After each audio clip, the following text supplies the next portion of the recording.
All right. Hold on, y'all. Experience a power outage a minute ago. Hold on. Let me see if I can get these guys back on. Hang on.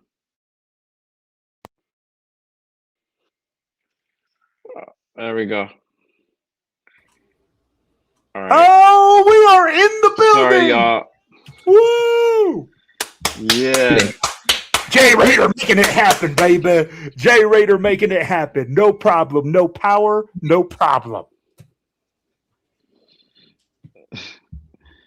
For real. You guys might have to improvise the show, or we might have to come back on. Hey, let's go, man. Let's make it fly. Let's make it fly. Look at I'm down with improvising. Hey, right now, I'm telling you, man, 805 has been dropping some dimes in the building already, and I knew that you had some of this stuff up. So, hey, let's go. Hey, guys, so, we see it, man. It's the first week. We got Thursday game coming up. It's Monday. Lots of reports coming out. I'll be like Kirk Chains out there, man, throwing dimes to Bowers and Naylor and everything like that. Yo, let me know what you're thinking on that, Primo. Hit me with it, bro. All the reports coming out. What are you thinking? Hey, bro, Kirk Chains is showing exactly why he should be the bridge starting quarterback. Oh, and, you ain't lying. Mendoza struggled today. He struggled today, and we talked about it. Rookie growing pains is a real thing. Even me and you we loved the Mendoza pick. We were liking to go get Fernando Mendoza, but we also knew rookie growing pains were going to come, and we didn't want to force him into the fire this early. So that's why we were saying go get a bridge quarterback. I've always said that even since DC was here. Derek Carr was if you were planning on moving from him, and that was my biggest knock with Josh McDaniels, is that if you were planning on moving on from Derek Carr, he's a solid bridge quarterback that you can go draft your future, and he will still be in the building ready to work, and you can maybe go another season with him and then move on from him. That's exactly what you can do with Kirk Cousins here. And Kirk, you got Kirk Cousins for one season. He is showing that he can still run this offense very well. And why wouldn't you want it any other way? You got a seasoned veteran in Kirk Cousins that knows Kubiak's playbook. He is killing it in practice. Now, can it translate from practice field to on the game field come game time? We have yet to see that, but I'm excited to hear that Kirk Cousins is having his way with his defense. And also just coming off a little altercation with Max Crosby, last week. Seems like he had that little extra fire in today's practice after being sat down after that scrummage last week with Max Crosby. That scrummage, I'm going to quote it because it probably wasn't as a big deal that people were making it out to be. And that's that little scrummage that you're talking there at the end, bro. What I love is that, bro, there's finally somebody in the fucking locker room that has some fucking levels, bro.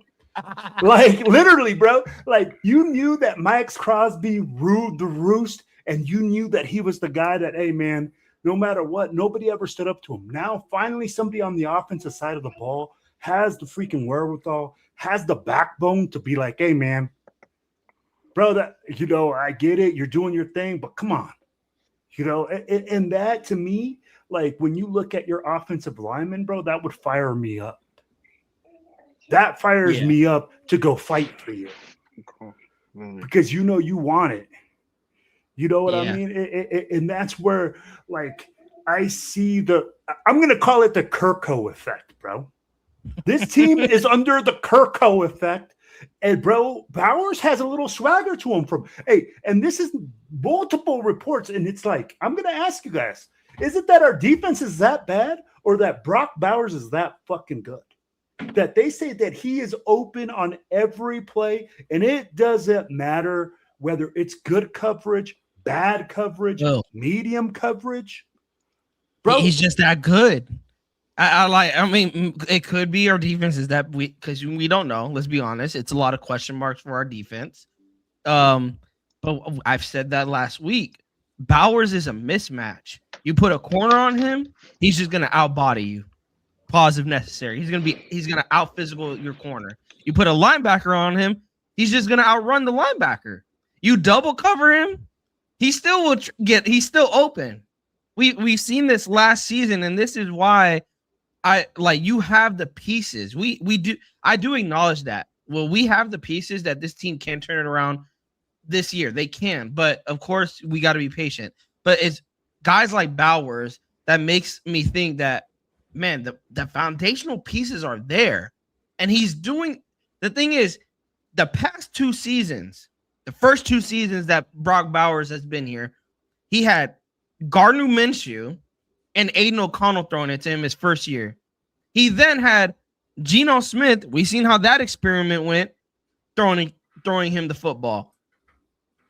Imagine him having Kirk Cousins, who doesn't really turn the football over. He only had 5 interceptions last year to 10 touchdowns. He doesn't really turn the football over. And to your point, you brought this up. When was it Kirk Cousins' best seasons under? Clint Kubiak. that ain't no lie. So now you add those pieces, and you're giving Brock Bowers that type of quarterback, this type of play caller.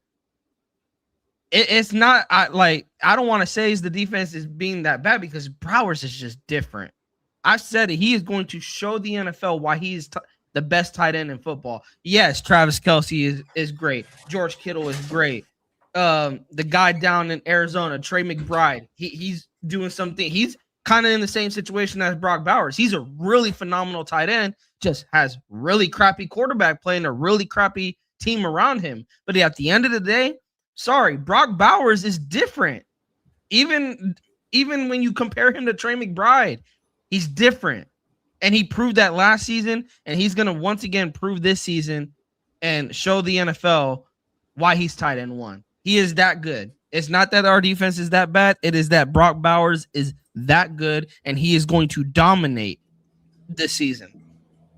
And, I agree with you. And so guys, just so you guys know, Jay is having some technical difficulties. We cannot bring up your comments onto the screen, but we will be reading through your comments and stuff like that and bringing them up and talking about it. So we just wanted to fill you guys in on that aspect. But hey, Big Luck says Brock Bowers is open like 7-Eleven, bro. He's always open. Just throw him the ball. But hey, and I love that 805 is filling us in because he has been there live, bro. And now he's telling us, hey, when it comes to Mendoza, it's more than rookie growing pains. It's the same issues he saw in college continuing at this level. Not surprised with his degrees that struggles at all. Yeah. And hey, you've heard that, 805 has not been on that Mendoza train. He felt like we reached on him and stuff like that. But let me ask you like this. Even with the guy that we knew that he was not going to be ready, right, when he came into the building, a guy that we said, hey, he needed some development because we knew that he had to come up from underneath center. Yes. Are you concerned with him not playing this year, even though he's the number 1 overall draft pick? No, I'm not. And it's because of it came down to this. What coach were we going to bring in? And we had those conversations that the only way I was going to be comfortable with the Mendoza pick is if you had the right guys in the building that knew how to develop him. If this was a situation where you kept Pete Carroll or you hired another coach that didn't really line up with where you were going to go in the draft, kind of the obvious picking a quarterback in Mendoza, like let's say we paired him with a defensive coordinator or defensive minded head coach. I don't think it would have lined up and you would have set him up for failure, but it also added, you needed to bring a bridge quarterback in to so he can sit for a year. I've always wanted Mendoza to sit for a year. And it was because I did acknowledge, I'm like, even though he's shown some flashes, He's not your Joe Burrow. He's not your Lamar Jackson. He's not a Josh Allen. He doesn't have any of those traits that's like, man, he can really carry your team far and he can do it by himself. But having said that, it's his work ethic that I was drawn to. That whatever the coach is going, whatever Kubiak asks of him, he's going to do it. These struggles that he had in college, you give him a year to fix it. And you also give him a year to learn under Kirk, not learn under Kirk Cousins, but watch how does Kirk Cousins handle an NFL season? A veteran handling an NFL season, going against one of the toughest divisions in football, going against Denver, going against the Chargers and the Chiefs. Outside of the AFC West are NFC counterparts. The NFC West is the other strongest division. And you're going against that division as well. So why not have Mendoza sit back and learn while Kirk Cousins deals with probably the hardest schedule that the Raiders may ever see in Mendoza's life.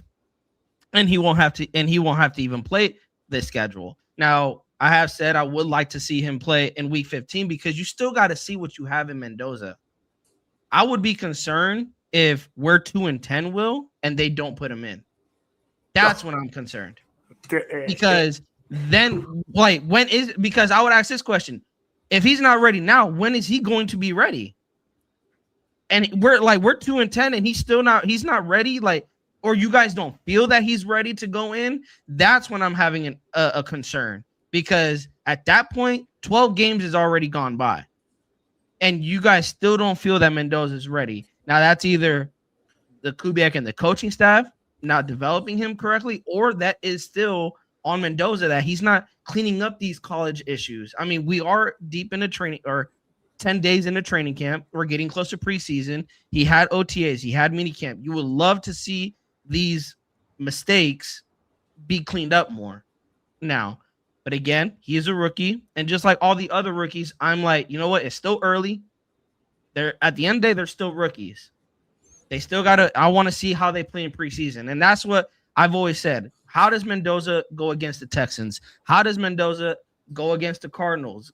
Play against the Texans in preseason? Play against the 49ers? And if he is still struggling and showing those same struggles that 805 is seeing in practice and seen in college and that we've seen in college, then that's where we can probably have some concerns. I couldn't agree with you more, man. I honestly, I think like him sitting and stuff, like even people are like, oh, he's having these struggles. I think when Kubiak got him and they had their guys, and as soon as Kubiak put his stamp on it, that to me, bro, who the fuck am I to say like, yo, you made a mistake? I've only coached up to a certain level. I'm not in the NFL. So I'm just like, again, I'm an armchair quarterback sitting here as a podcaster, and I'm saying, oh, yeah, this, and that. But when a guy at that caliber says, hey, man, I think I can work with this and I can make something out of him, who am I to say that, bro, like this dude ain't going to be a stud, right? They knew that he was going to go through those growing pains, that he had to do all these things. That's why they got Kirk. So at the end of the day, man, it's a win-win for the Raiders. Mm-hmm. I like you. And why rush him? Yeah. The question is this, and we've asked as well: are we making the playoffs? Hell no. So bro, there's no point in rushing. Yeah, there's no point. You just said this team might be 2-10. Like, how are we going to go to the yeah? We go to the playoffs next week. Nah. But that's what I'm saying. Doesn't put us in the playoffs either. But that's what I'm saying, Will, is that there's no reason to rush him. Yeah. Let him develop behind the scenes, and then hopefully come 2027, he'll be ready. But like I said, if they're in a situation like that and he's still not in, like by week 15, I have my concerns. Agreed, man. Agreed. Hey, so here's a good question by Arnie. With limited reps in the preseason, who do you think out of the backups is going to make a big splash? Give me one on offense. I'll give you one on defense. Is he talking? Oh, he's talking about which backups? Yeah, which backups? Because I'll be like back and Ben, and that's the thing. Who's a backup? I don't even know who a starter is right now on this team. Because here's my thing. Any of the wide receivers outside of Trey Tucker and Naylor are a backup. Yeah, you could name any of those wide receivers. You know what? You're gonna love this one, Trey Zune. Even though I think because right now he is listed as a backup. Now we believe that come week 1, he could be very well on that starting roster come week 1. But I think right now he's listed as a backup. I think Trey Zune's going to go out there and put belt to ass on some defensive linemen. And it's the best 5 out there. And we've heard, they got him playing all over the place. Left tackle, right tackle, left guard, right? Like, he is taking snaps everywhere. It could have been easy to say one of the wide receivers like Benson, but Benson has been balling out. You're not seeing a lot out of Trey Zune coming out of camp, but I think he is going to shine in preseason. And he's going to get a lot of reps, considering he is listed as a backup. And I wouldn't be shocked if Kubiak plays him all over the place in preseason, like they're doing in practice, playing him at left tackle. And then maybe, after, some drives he's playing at left tackle, he moves to right tackle or then moves to left guard. And the thing is, he welcomes it. It's not like he welcomes it. He's like, I will learn every position if I have to. He did it in college, and he will surely do that here. And he's like, wherever you need me, coach, put me in. You need me to play center? I'll play center. Need me to play left guard? I'll play left guard. Like, what do you need me to do? And I think that right there, and what we talked about it, versatility. I think that is the biggest thing we're going to see out of Trey Zune in preseason, the versatility that this guy has.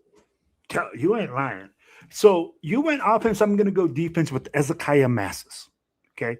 This kid has been making waves since day one. People have said, hey, man, this guy walked in with the swagger. He walked in like he belonged. And when you believe in yourself and you play that type of position, man, and I've heard. Now, again, I don't know. I wasn't there. 805 might be able to confirm this, that he was like white on rice. Bro, he was out there stride for stride with guys, keeping it good. I'll be like sticky coverage. So I think Massis, and that defensive backfield for us is an open game. That number 2 spot. They said Darian Porter has it, and he's been working with the ones, but that spot isn't secure. Yes. So do I think that he can make a splash in the preseason to make a move up? Absolutely. And I'll give you a name on offense, bro, that keeps repeatedly coming up as a man amongst boys, as a dude that looks like a freaking ape out there. Hey, that Mike Washington dude, bro. Hey, woo, baby. When you see that frame and you see that body, bro. Heard he's running over some defenders in practice too. That's what I'm saying. Hey, so we got Brother Yaya says same. Roshad says Jay Raider has that Elon Musk Starlink Wi-Fi. And T Severe says, Severe says this. Jack Besh slowed down Jay's internet connection. Talking about a guy that just has been non-existent. Yeah. 805 brought it up early in an earlier comment, bro. Jack Besh needed to show up. Everybody said, oh, did you just wait to show up in pads? Jack Besh is going to show up in pads. And I have heard nothing, Primo, about Jack Besh. And we're rooting for the guy. That's the thing. I don't want people to get it twisted. Like, we're rooting for like the guys like Dante Thornton and Jack Besh. The problem with it is that that's all I hear out of Besh. He's physical. He's a good blocker. Now, I remember when we drafted him, he was going to be the replacement to Jacoby Myers. My thing is this. I don't see the same production that he's given the same as Jacoby Myers gave us. Like, I can see him being a good blocker for us. I can see him making those tough catches. But one thing Jacoby could do that apparently he is struggling in, and that, again, we're going based off what we're hearing out of camp. 805 could correct us if we're wrong. He is struggling to get open and cause any separation from defenders. One thing Jacoby could do very well with his route running. Now, again, we're going based off what we're hearing out of camp. 805, you're there in person. Correct us if we're wrong. The thing is, I said this. If we turn on our TVs Thursday night and Besh is still, and we see it in live and living color, that Besh is struggling to cause any separation, you know who you're opening the door for? The Malik Bensons, the Shedrick Jacksons. And now we're hearing Tompkins, the guy that I had no idea who he was. We're hearing Tompkins making a case for himself. Apparently, like that's where I'm telling him, like, yes, bet we had this conversation maybe 2 weeks ago. Is Besh on the bubble to possibly get cut? I don't know, but I will say this: there's guys in that wide receiver room, you guys, that are going to make it very, very tough on Clint Kubiak to go to Spytek and be like, I know he's your boy. I know you drafted him in the second round, but I got these other guys that are showing up more than he is. Like, let's be honest. Malik Benson's already being considered as wide receiver 3 in year 1. In year 1, you guys, that should have been Besh's spot. That's why I have an issue with not hearing anything out of camp from him, because you're going into your second year. I get it. You're learning a new system. I get that. But Malik Benson's learning a new system. Bro, he's going from college to NFL. You already got one NFL season under your belt. You're a veteran. And you were a second-round pick, and Malik Benson is a 6th-round pick, and you're telling me a 6th-round pick is outperforming you? I got questions. 100%. I got questions. Yo, 805 just responded, I believe. Yeah, so I'm going to give you his response. He says he's struggling to get the QBs to even look at him. QBs don't even look his way post snap. I was there 2 full days and not a target on 7-on-7s. Primo, not and one you know what target on. This is 7-on-7. This, you know what that tells me? Trade you know block. what that tells me? Trade You're not getting open. You're not getting open. Well, no, your guys don't believe in you. This is something, and I'm telling you, bro, even 805 as a coach, even the high school kids, bro, when the quarterback believes in you, these kids will literally, like, the quarterback will turn and look that way first. They will sometimes stay with that read entirely too long because they believe in you. But for Jack Bech to not get one look in 2 days of 7-on-7, that to me means, hey, bro. And I told you, and I know that Jay said, hey, I would not be trading him. I would not cut him. But you're either on the trade block or, hey, because I'm telling you, what is he going to do? Play special teams? He's a 2nd-round draft pick, Primo. You said it. He should be a starter. Yes, he's a 2nd-round draft pick and not making one impact on this team. But to sit there and be the towel boy, and bro, if you can block, great. Play O-line, gain some weight. Be a tight end. I mean, he played tight end before, so. And that's the thing, is that this preseason is big for him, and that's why I'm not counting him out, you guys. Like, I don't want, again, don't get it twisted. I'm not counting him out. It's just, it's a big training camp for Jack Bech. It's a big preseason for him to prove the critics wrong, especially when you got guys like Malik Benson and Tompkins and even Shedrick Jackson making some noise out of camp. That's where it's like, okay, Jack Bech, what do you bring to the table? Let's hear something out of the Jack Bech camp. And we're just hearing crickets. Like, that's what concerns me, you guys. Like, I don't know if that's not, I shouldn't be concerned about that, but that does concern me. Like, I want him to get a lot of reps, in preseason. Yeah. Like, show us something. And if he has to get a lot of, like, reps in preseason to show us something, then I'm all for it. Because what you put on film, that is the bread and butter right there for us to look at. It's to look on film and be like, okay, let's see what is going on with Jack Bech, that he's just not getting the quarterbacks to look his way. Like, what is the issue? And again, I'm telling you like this. Hey, Primo, I'm going to tell you what the issue is. You're not getting open. You're not getting open. Like, it's not that the quarterback is going like, oh, I just don't like you, Jack Bech. Is that you're not creating enough separation or space for him to even throw a dime to you. Severe even said it. They're using him more like a tight end. And still, he can't get open, bro. So it does make Spytek look bad, because you're telling me you spent a 2nd-round pick on a blocker that plays wide receiver. when you could have just drafted an offensive lineman. 100%.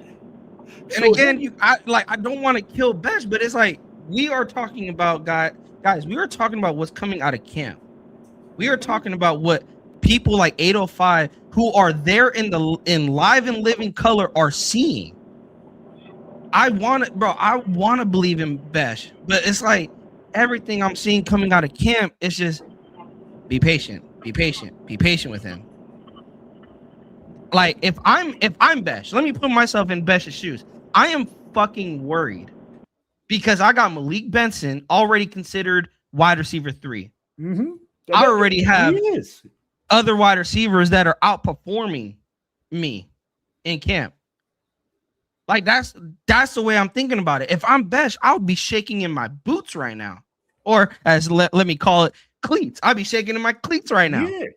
Because because think about it, you guys. At the end of the day, yes, it's football, but it's also a job. Like this is how they provide for their family. You got guys that are hungrier in that wide receiver room because we talked about it numerous times. You got Tucker, you got Naylor. Who's wide receiver 3? Who is wide receiver 3? Right now, wide receiver 3. Gosh, hey, we're in Jay's pocket right now, guys. This is what's happening. There he's, hey, we got it, bro. Hey, we can hear you, Jay. Oh, can you hear us? No. I don't know if he can hear us. But so I'm gonna put it like this. Says here, Severe says Marcus from TDL said the same thing about Besh. Q Myers was saying that Besh hadn't done anything to impress. And you know what, bro?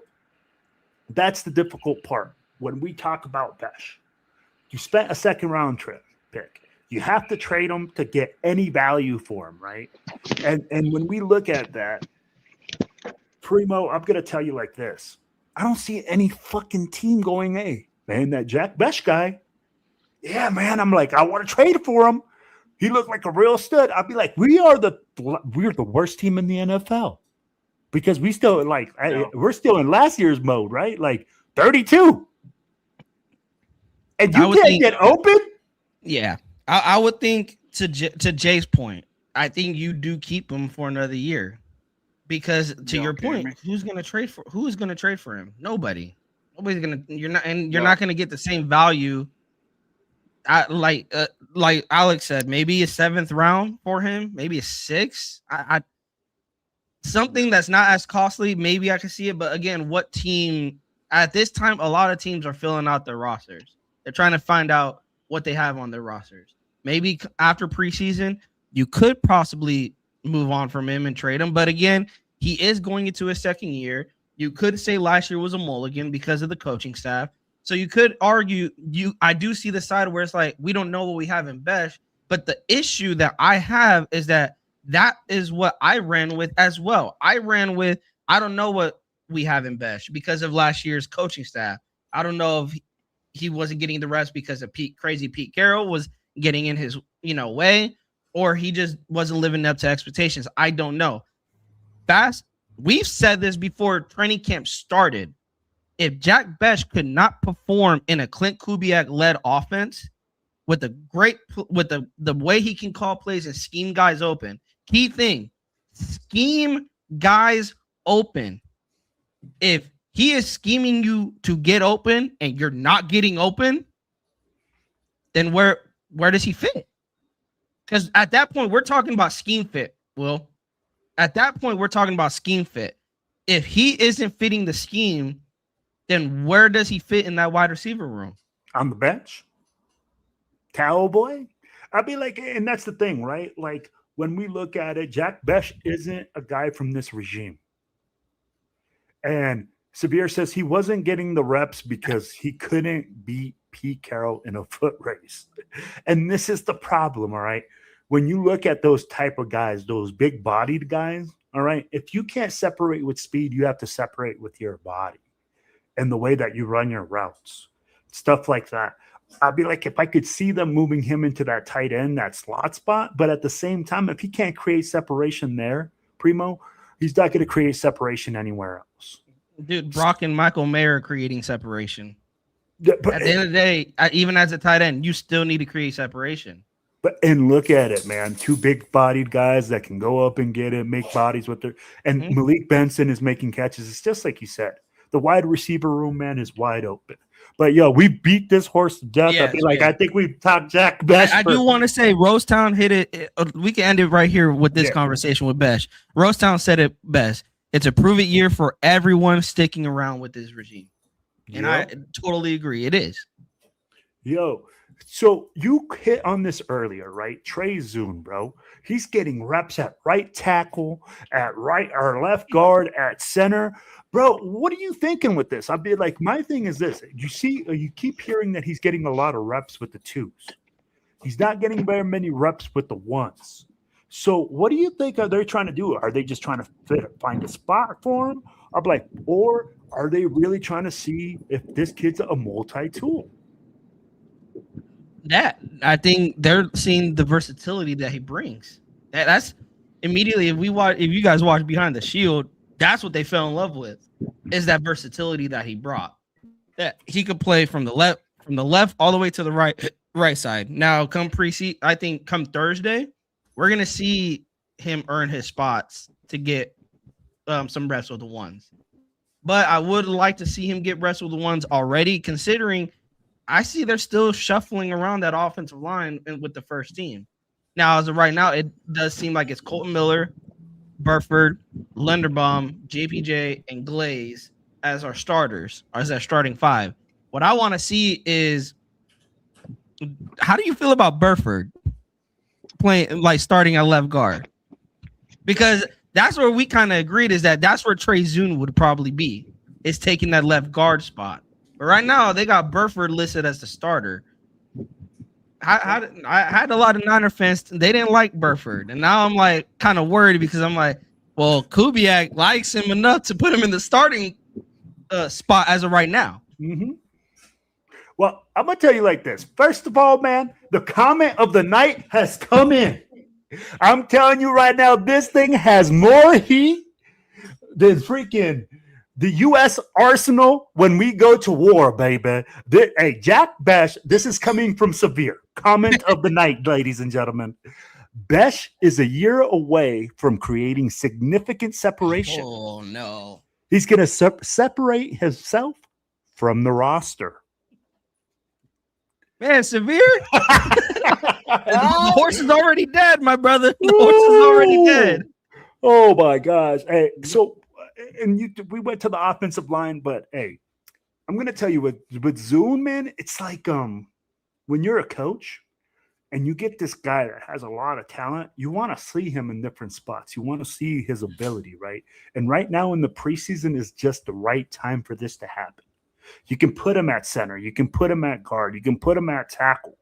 And if you're having weaknesses or second thoughts on anything, because you go like, hey, man, we heard earlier in 805, don't kill me, bro.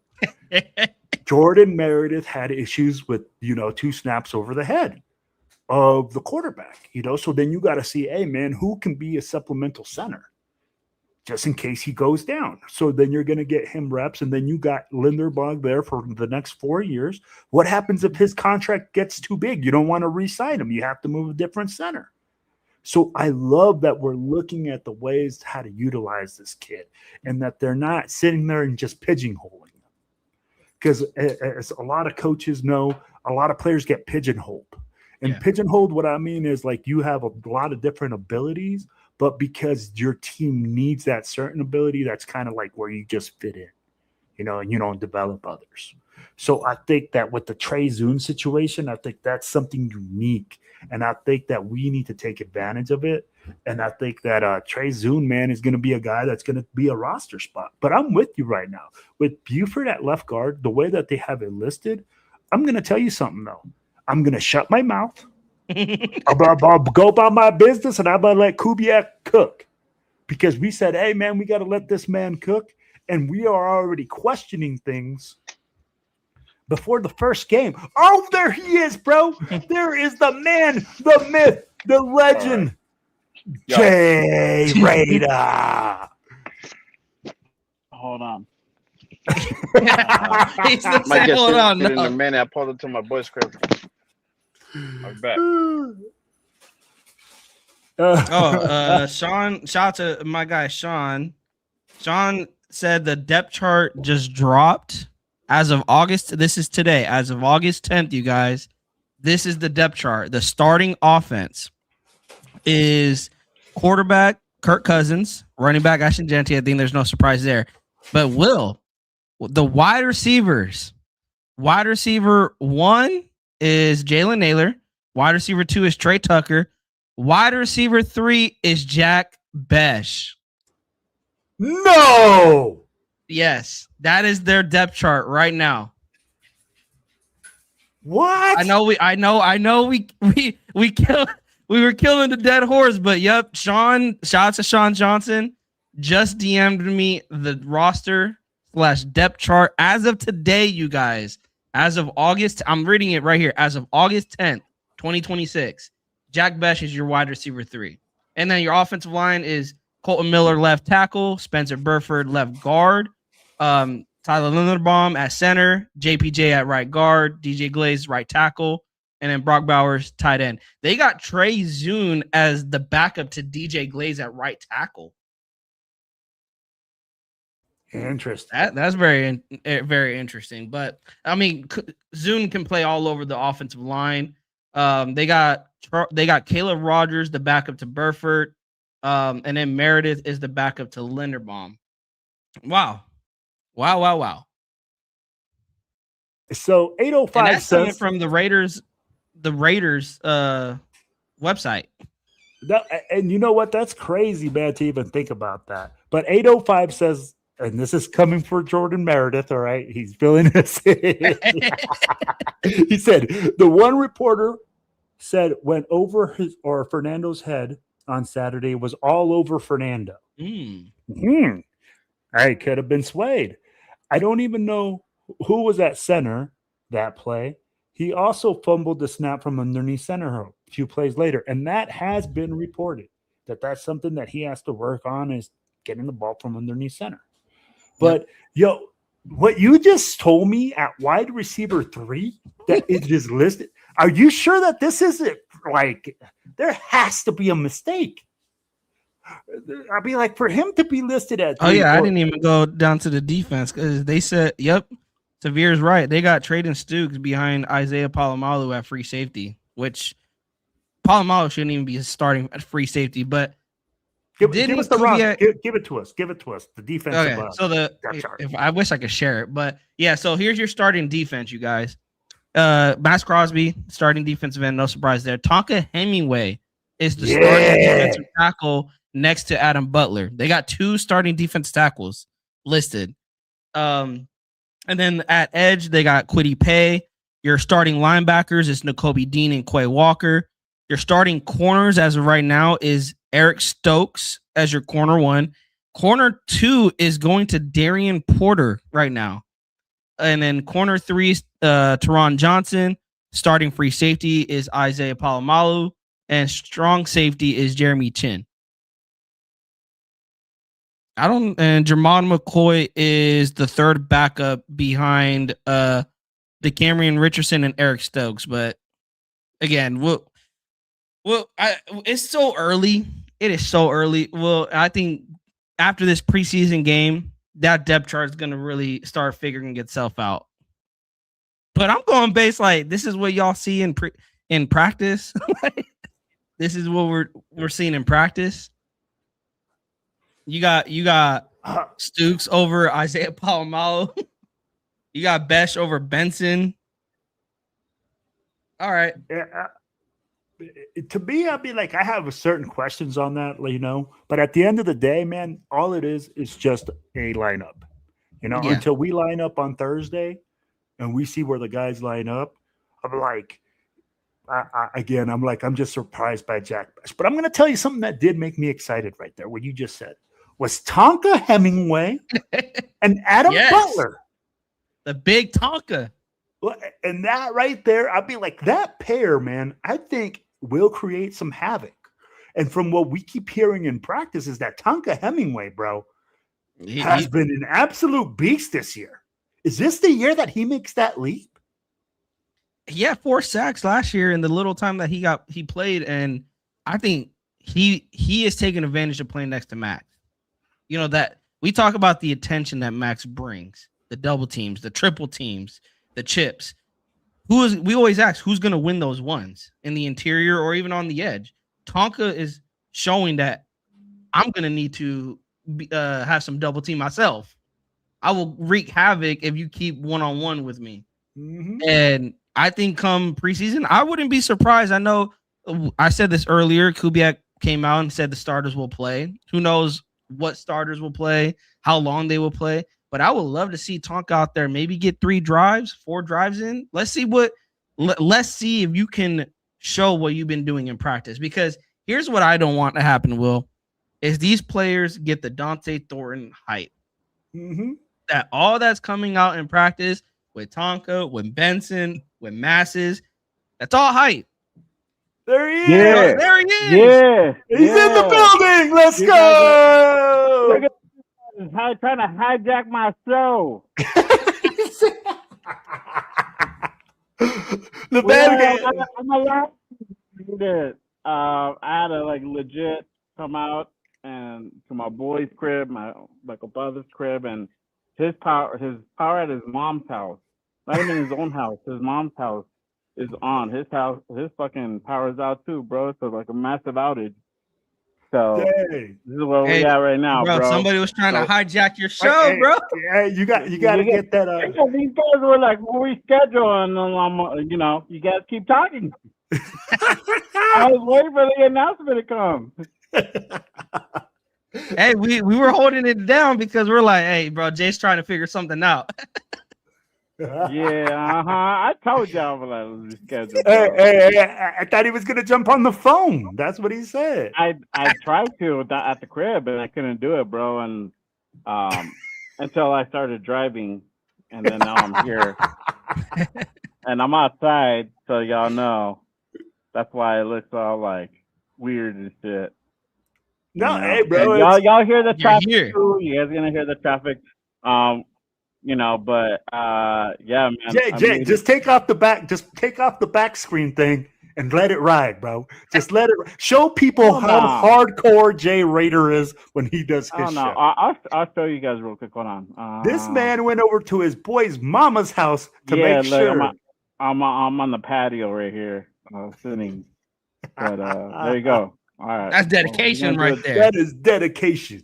Salute to man, you, Jay. We're gonna go ahead and kind of continue on. We're not do a whole long show because I got about an hour. I got about 2 hours with the laptop, but I gotta eventually get back to the wifey. Hey, I could do like another hour. And as you guys heard, I'm next to the Speedway. No, I'm just kidding. It feels like the Speedway out here, bro. Damn. Hey, my man is hardcore, bro. If you ever need a podcast done on the road, Jay Raider got you. No internet, no problem. No electricity, no problem. Hold on. Actually, hold on. I might have to go inside because I'm gonna get bit of them. Hold on. All right, y'all carry on. I'll be right back. Hang on 1 second. Hey, we just needed the thumbs up from the boss. We keep going. Yeah. So, but you were talking about Tonka. You're talking about Tonka Hemingway, bro. That duo in the middle. That is so. And you know what? Arnie just asked. Name one riser and a faller for the offense and the defense. I'm gonna give you a riser right now for the defense. The riser is Tonka Hemingway. Yep. Bro, just the way that the things that you've been hearing from camp, that he's manhandling people, that he's out there like slugging it out with the ones and holding it down. To me, bro, about damn time, baby. We needed a guy in the middle that could go in there with Adam Butler and make a dynamic duo. We keep asking ourselves, who's going to be the guy across from Max Crosby? Well, what happens when you got two dudes in the middle that you have to double team? And that's the scary part. And I've always said we haven't seen the best out of Max because imagine if he can get one-on-ones with someone else demanding a double team. Well, bro, and it's not even one now. Bro, you got Adam Butler. They're saying 805 brought it up earlier. Malcolm Kuntz, bro, is getting back into pre-injury form. So Which you makes sense because it usually takes about a year to recover with the injury that he had. It takes a year for him to, and he said it was more of a mental thing last year, and that this year he's put that past him. He's just playing freely. And you know what, man? Do you remember how we wanted to get when we got Christian Wilkins and everybody was like, oh, finally, Max got that guy right next to him that's going to make him great. That's good. Bro, what happens when you get 3 other young bucks that are coming up, those young bulls that you have to look at and you're like, hey, man, who are we going to stop? How you going to run on this D-line? I think, and that's one thing out of the terrible season we had last year, you guys, we actually played the run very well on defense. We just couldn't stop the pass to save our life.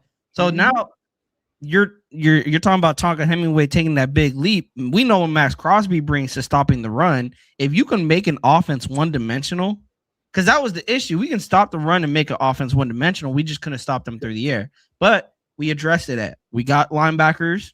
We got Nakobe Dean and Quay Walker. I know there's been some concerns on how Quay can cover down the field, but now you addressed the corners. Going back to that defensive line with Tonka Hemingway, if you're forcing an offense to just go one-dimensional on having to throw the football, now you're talking about Tonka Hemingway, Max Crosby, Adam Butler, pinning their ears back. Now we can go full pass rush mode. Yeah. Fuck stopping the run. I'm coming to eat the quarterback. And Tonka's been doing that. The report today was on to bounce off what you were saying. The report was that in a red zone period, he sacked Kirk Cousins today. Yeah. And that's all we've been hearing. Tonka sacking this Kirk. Tonka sacking Kirk again. Tonka sacking Mendoza.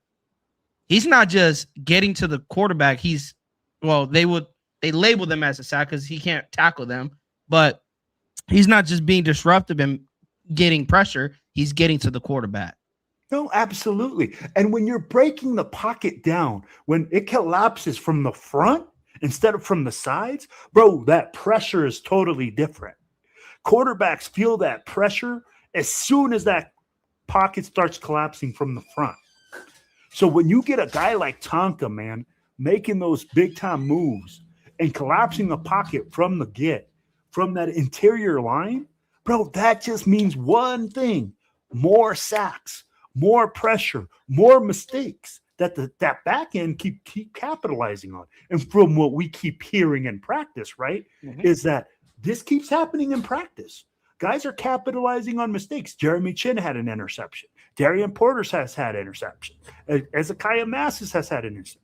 So with those things going on in practice, bro, us having the ability to put pressure without having to send the house is a big time thing. And I'm going to give you something. Hey, Arnie asked for a guy that's actually a loser, and I'm going to go back with Jack Besh. I don't give a damn what that fucking depth roster says.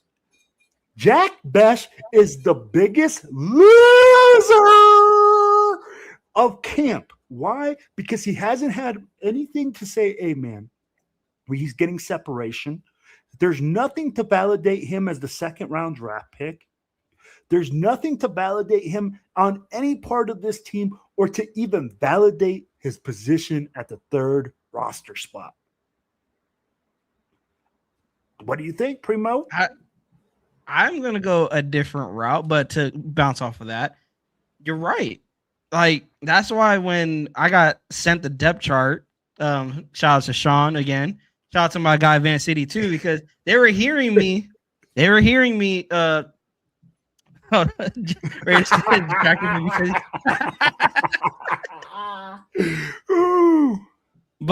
at the end of the day, I'm looking, as I go down more on the depth chart, then you see guys like Palomalu starting. You see, the only bright spot was Tonka starting. That's like, okay, that makes sense. But why is Benson, with all that's coming out of camp, that's where I ask myself, what are we not seeing? Because again, we're not there. What are we not seeing that Kubiak sees to put Besh at wide receiver 3? Or to your point, is it just a lineup for game day? Let me tell you this.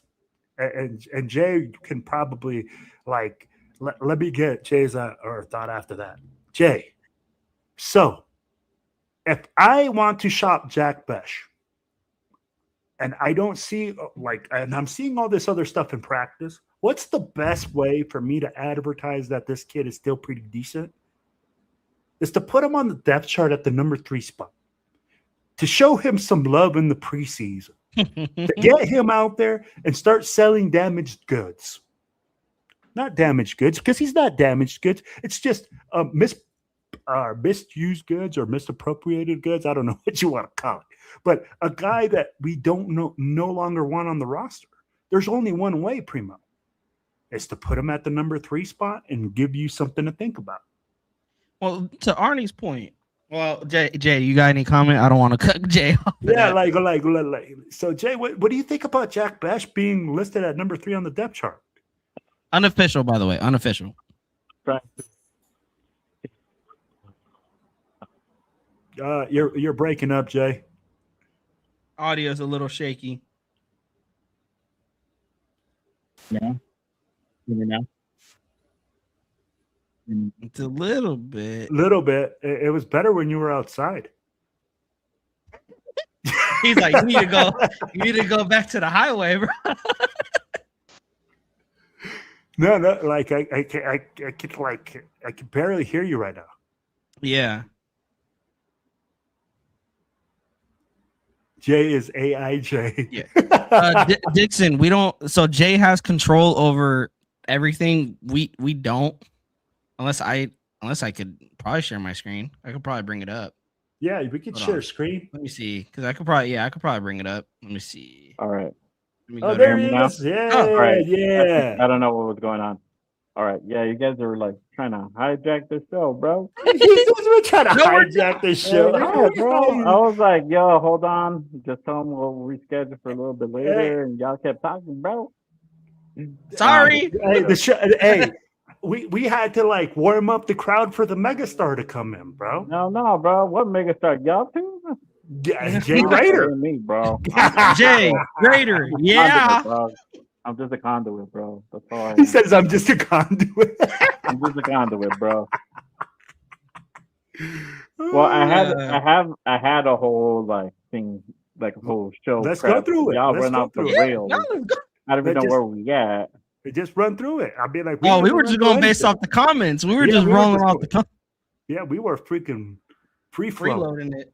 Yeah, I mean, I was trying to at least like try to produce from the back, and I'm like, I couldn't even do it. Yeah, I'll be like, hey, man. I'll be like, we got a cover for our boy Jay Raider. All right. Well, I don't know why we're talking about Jack Besh, but yeah, I mean, look. That's what they wanted to talk about. Yeah, we went to Jack Besh. And also, Jay, because the unofficial depth chart is released, and that's what we're talking about. Yeah. Okay. If you want to put it up, I can put the screen. But I mean, look, we talked about it last week, and we talked about it the week before. Jack Besh hasn't really shown much out there, you know. Exactly. I think what we're gonna finally see is we'll see on Thursday what he's able to do, because he is gonna get some burn. But right now we haven't seen too much from Jack Besh, and then Dante Thorne's been injured as well. So you have those two things kind of going on right now. So I mean, you know, I'm not like Will. I won't tell you guys that, hey, we need to go ahead and just literally cut the guy. It's not that type of deal. But what I'm gonna tell you is that we need to go ahead and hold on to Jack Besh, because either he can he could find himself maybe potentially a little bit later on in the season, or we might be able to go ahead and put him on a trade either towards the deadline or maybe next season. It could be either or, but obviously, you know, there's a lot to come between now and then. You can go ahead and shop Jack Besh, but if you want premium draft capital, it's not going to be that. You know, if his performances continue to be the same, you know, where it's like struggling to create separation, he's not getting a lot of reps. It's like, okay, maybe you could sell it with like not having a lot of reps, but honestly, it's just, I don't know how I see it. Dante Thorne, on the other hand, I think he got injured the other day. I don't know what's exactly wrong with him.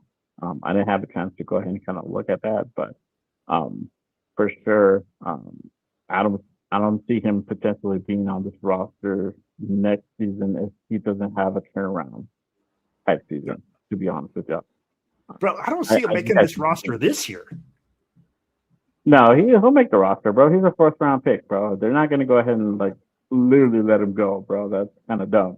You know what I mean? But what I think they'll go ahead and do is they'll go ahead and keep him on the 53 as like depth, and we won't see like a whole lot of burn from him. And they'll probably go ahead and try to do something as far as a trade next season. If you could, Jay, I do have it shared if you wanted to pull it up. Well, let me go ahead and pull that up, y'all. And again, appreciate you guys pulling up and tapping in. I'm sorry, I'm gonna have to be very mild because I'm not at my crib. I'm like somewhere else to try to go ahead and just finish the show up. But make sure you guys go ahead and hit the like, hit the subscribe on all the channels that you hear. My guy Silver and Black Reader podcast, and then my guy Primos at Reader Primos. So make sure you guys go ahead and tap in, and obviously my channel at Just Raiders, baby. Appreciate you guys. All right, what are we looking at here? Because on my screen it looks very small. Yeah, bro. Like I can barely see it. Pretty much. Like I'm gonna send it to you. No, I see it. I just had to like go full screen because I mean, like, bro, I almost have to get into the screen. Yeah, I don't have like 3 monitors in front of me. I only have my laptop. All right, hey. So right, it says wide receiver, Jalen Naylor. What the? So Jalen Naylor, Dante Thornton Jr.'s second string behind Naylor. Cedric Jackson is the third, and then outside of that is Chase Roberts. Okay. And then the other wide receivers are Trey Tucker, outside of him, Dereke Young, Philip Dorsett, Brandon Johnson, and then our slot or our wide receiver 3, Jack Besh, Malik Benson, Devin Tompkins, EJ Williams Jr. No, bro. That's the wide receiver room right now, unofficially, guys. Yeah. And then again, Dante Thornton looks like he's injured, so we don't know if he's gonna play on Thursday or not. I can't really honestly say. But we got in the running back room Genty, Washington, Lobe, and then Dylan Labe. Yeah, and then I can't even pronounce his name, bro. Roman Henry, and then Dare. I can pronounce Roman Henry. I can't pronounce Dare. Oh, that's all I'm gonna say, bro. That's all I'm gonna say. Yeah, exactly, bro. But D-O instead of Debo. D-O. D-O. All right. Yeah, so there you have it. And then here's the defense. If you guys want to see the defense again. So that is our defensive starters. Obviously at edge you got Crosby, Coons, and I heard Coons was already in the second team. And then you got Jafari Harvey, and then you got Patrick Johnson. D tackle, you got Hemingway, then Walu, Piggies, and then Gary Smith the third. That's the guy to go ahead and kind of keep a lookout on. He's the D tackle from UCLA. You got Adam Butler on the other side, then Thomas Booker, Benito Jones, and then our 7th-round pick, Brandon Cleveland, and then Travian May, returning again for another season. At edge right now, we have Quiddy Pay, Deron Crawford, Brendan Jackson, and Ian Sloan. I don't like that. Nakobe Dean. That's an interesting that they have him at an edge, Sloan. That now that I kind of look at it, I'm like, that's crazy. Then you got Nakobe Dean, linebacker with Tommy Eichenberg, Sagun Ulubi, I butchered that name. Buddy Johnson. That was way easier, bro. Quiddy Pay, obviously, Leonard Bird, Cameron McGrone, and then Savian Torrey, which is nice to see his name on there. And then obviously, cornerback 1, Stokes, Cam, Jamon Floyd. On the other side is Jaren Porter, Masses, and then Anisium on there as well. At nickel, you got Toronto Johnson and Greedy Bam. And then Caleb Alford, and then Davian Perkins. They got Paul Mao out of free safety, then right after him is Stoops, and then McCollum. Then you got Chin Dalton, strong safety. That's interesting. And then Devin Lafayette to round it out. So that's it. And then Man, your obviously you special got teams. you got A to start it off, and you got Matsusawa behind him. And I heard Matsusawa is killing it right now, so I'm excited about that. And then you have Cole, obviously Cole is doing the pumping. The new long snapper, Alex Ward, and then Tyler Zuzinski. I probably butchered that name as well. And then you have Trey Tucker currently and kick return. And then Dylan Lobby. And then on punt, same thing, Tucker. And then they have Jamon McCoy. So it's interesting that they might have Jamon return some punts maybe on Thursday. And I'll be excited to see. So, yeah. For them to put them as number 2 on the punt return, bro, they must feel pretty confident. That's what I must just say on that. But Yeah. I don't know how I feel about Trey Tucker, fielding kicks. Him considering, he's one of our starting wide receivers. Like that's kind of like how I felt like with Hunter Renfrow when he was here. Like, why have him return kicks if you're gonna have him part of your starting lineup on offense? Stop, bro. Stop. These guys ain't no don't break glass.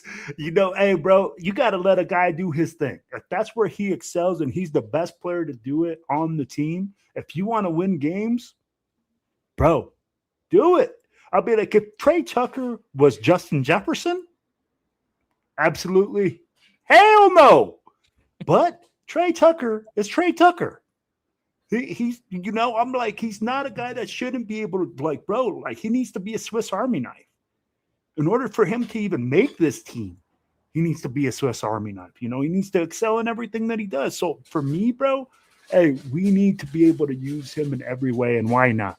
Give him the opportunity to return kicks, especially because, hey, when's the last time you've seen a kickoff or a punt return for a touchdown? Dwayne Harris? Jacoby Ford? Jacoby Ford. Well, Dwayne Harris with the punt. Kickoff return? Yeah, I think it was Ford. Jacoby Ford, bro. That's all I got to say. So if Tucker gives us the ability to get that, why not? We need to look at everything, man. We got to score points whichever way we can. Yeah.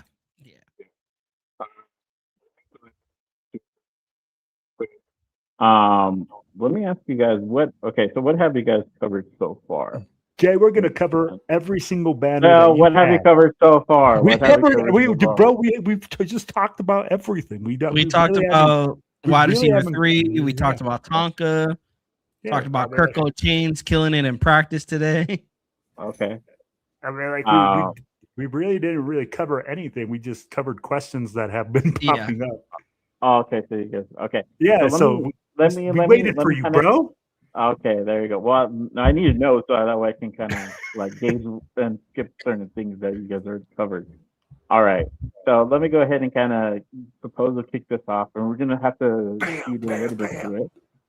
And perhaps you already know it went down on Friday. It got crazy. Let's go ahead and talk about the Real Housewives of the Raiders of Las Vegas. Kirk and Max got into it on Friday. That's what some of the crap. You also had Max picking on JPJ. I don't know about picking, but you get into it. JPJ.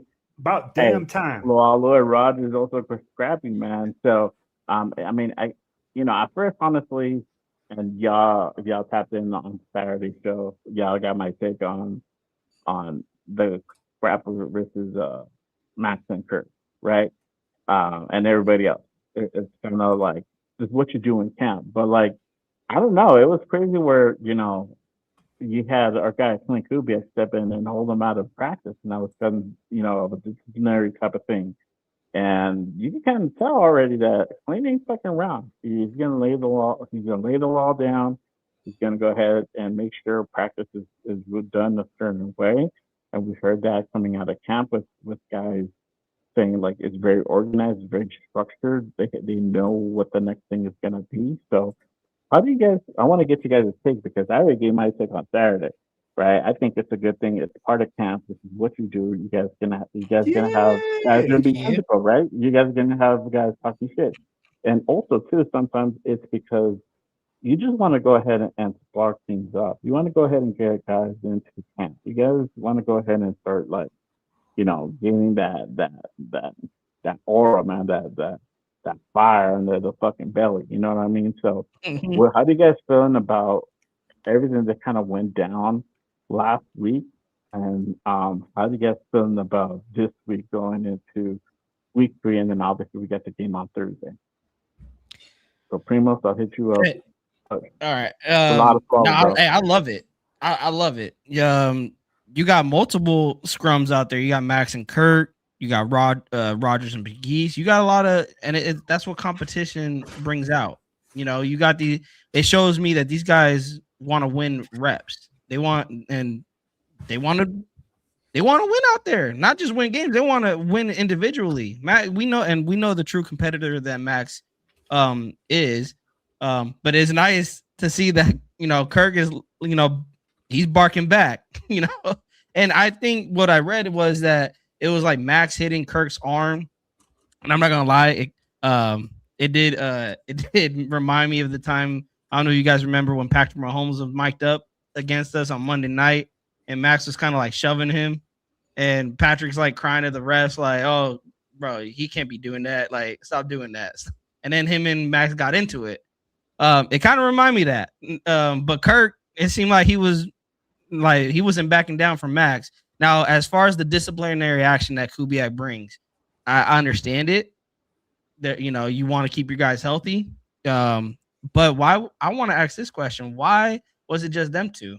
I was about to give you the answer to that question. Because I'm like, why wasn't it Pegues and Rogers? Like, why wasn't Rogers and Pegues held out of practice? Hey, Primo, I love it. Hey, I'm gonna follow you up, B, because answer it, Will. I'm gonna tell you, right? Hey, so as being a coach, and hey, you know what? This Kubiak dude, bro, is probably thinking on a different level, right? So you're gonna say that they're the two biggest leaders of the team. You're gonna say that they're the two biggest packing. So you're gonna make them the whatever example, right? Yeah. But Kirko had to go catch a Backstreet Boys show this week or that day with his wife. So you know what I'm saying? I'm like, so it works out on quarterback comes out, hey coach, hey, might have to get a little bit scrappy because I got that BTB show to make with the wifey. But I'm just saying that for me, you're gonna make like supposable example of them, but you want to give those guys a break. Do you really think Max Crosby needs to be in training camp right now, going full tilt every single practice? Nah. Do you think that Kirko, you want to get him hurt in the preseason because you do got guys going full tilt and trying to make a name for themselves and stay on this team? You don't want that. So what you do is you say, hey, it's Friday. What was it? Was it a Friday or a Saturday practice? It was a Saturday, so it was like essentially the last day. So hey bro, that Saturday, hey bro, you might want to sleep in, get a little power nap, get you that extra breakfast time. Well, he was out there. He was out there stretching. He just didn't participate in the scrimmages, But you out there trying to get your little stretch on, but we're not going to put you out there. Yeah, you know what I'm saying, and that's what you do. I'll be like, at the end of the day, for me, I love the scrappiness. It's about time that we start hearing about the scrappiness in practice because Jay, Primos, I don't know, like when you guys played ball, when you guys get into those 2-a-days, those hot summer days, bro, and you're just going and pounding at each other, and that one dude just keeps effing up, or that one dude just keeps making you have to do that same play, and they keep hitting you, and they keep bothering you, and they keep poking you. Bro, I was doing baseball practice, and I know people might think baseball is not that, of course, I wouldn't say it's that intense like football, but no, you're right. Fielding grounders over and over and over again on a hot day because one person keeps fucking up. Yeah, bro, we're getting into a scrap. Yeah, so it's about time. That's how good teams get formed. I'll be like, bro, it's that time of the year, bro. You feel it in the air. You freaking drink it in the Kool-Aid, baby. I'll be like, even Jay said, we should be pumped up for this show, motherfuckers. Fuck, Mhm. it's finally here. Thursday. Mm-hmm. You can Hey, see that and also, silver. you think these guys are not going to bring that intense energy to the Cardinals? Oh, Like, and that's what especially like Caleb and Piggy's getting into it. Those are guys fighting. to Not be I on want to this say team. yeah. Well, I want to say Rogers is probably fighting to stay on the team. Maybe more Piggy's, you could argue, but at the end of the day, they're still fighting out there. Because they're backups. They're going to continue fighting to make a name for themselves and show their worth on this team. So guarantee I wouldn't be surprised we see a little bit of chippiness in these preseason games. Hey, bro, the joint practice, I'm expecting we're gonna get some fights Oh, yeah. with the Texans. Yeah, it's normal. I mean, like, bro, what team does it? Yeah. Wait, Jay, So, bro, we can't hear you, Jay. oh no, can you hear me now? Oh, yep. Yeah. Yeah, okay. I'm just not trying to talk too loud, but I'm like on these headphones, so it's not the best mic on the beat, bro. I don't have No, my so setup with me. no, so what did you say? I said, I just said I hope so because sometimes you need it, bro. Sometimes you just need to go ahead and kind of do, spark up fight, spark up that fire, man, in the team, you know. So it's just, you know, this is one of those things. It's just things that happen, man. That's how I Yeah. see it, and it's part of camp, bro. Mhm. And like Severe says, I don't know why, I don't know why they put his back, Kirk, this is what, yeah, look, they were out today. They were cool. They tapped each other on the helmet and the fucking handshake. It's all good, bro. Like it's all love. It wasn't meant to be like fuck you, bro. Like I want to punch you in the face. It's like okay, it's just let me see what you're made of, dog. That's kind of what it is, And maybe Max Yeah. out something that he's like, I need to spark a little fire in this guy's ass. Like let me see what it's about. So it is what it is. But on the other hand, Fernando did have to run with the ones on that day as well. So he did take over for Kirk Cousins when he was sidelined. And for a lot of the reports, he had a pretty solid day. He took control of the offense. He really didn't make too many mistakes out there on Saturday, but that was his first opportunity really to go ahead and run with the ones, get a better quality player out there that you can go ahead and kind of connect with. And then obviously, another name that was kind of popping up too was Malik Benson. Malik Benson again continues to shine out there. Definitely making his name known and possibly can make his way into having a good solid rotation in this offense. And you know what? And I know this guy's was it a 6th round pick. I know that he has his issues or where worries about like his hands catching the ball. Obviously we got to see what his route is going to look like, and we'll see that on Thursday. But as of right now, he is making waves. So I'm all for it. How do you guys feel about Fernando's run with the ones, and then Malik Benson as well? And then I can't forget to mention Will's guy, Zune taking reps at 2 at the center, and then also at right tackle, bro. So I feel with him, he's definitely going to be that guy who's going to be that backup center who could possibly come in at a utility type of position if somebody were to go down. And hopefully, God forbid, there's wood right here. It doesn't happen. So, but how y'all feeling about everything that went down on Saturday, which is, Fernando running with the ones, and then Malik Benson had a pretty good day as well. And then June taking reps with the 2 at center and right tackle. Will, I'll start off with you because Zune's your guy. Go, Will. About time. Start out with prime time. Yo, so check it, man. Fernando getting runs with the ones and doing okay.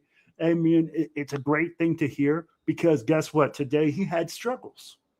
So he's kind of up and down, right? You've heard that he's done well and that he struggled, but the runs with the run and that he was able to command the offense, go out there, make some throws. It's a great thing, man. It's good, but I'm not going to sit here and make a big wave out of it because what I'm saying is something that should be expected out of the first pick in the draft. Mm-hmm. A guy that can come in the preseason and take over a practice in the preseason. You know, so when we look at that, man, Fernando freaking going in there, taking reps, being efficient, I'm thankful. Why?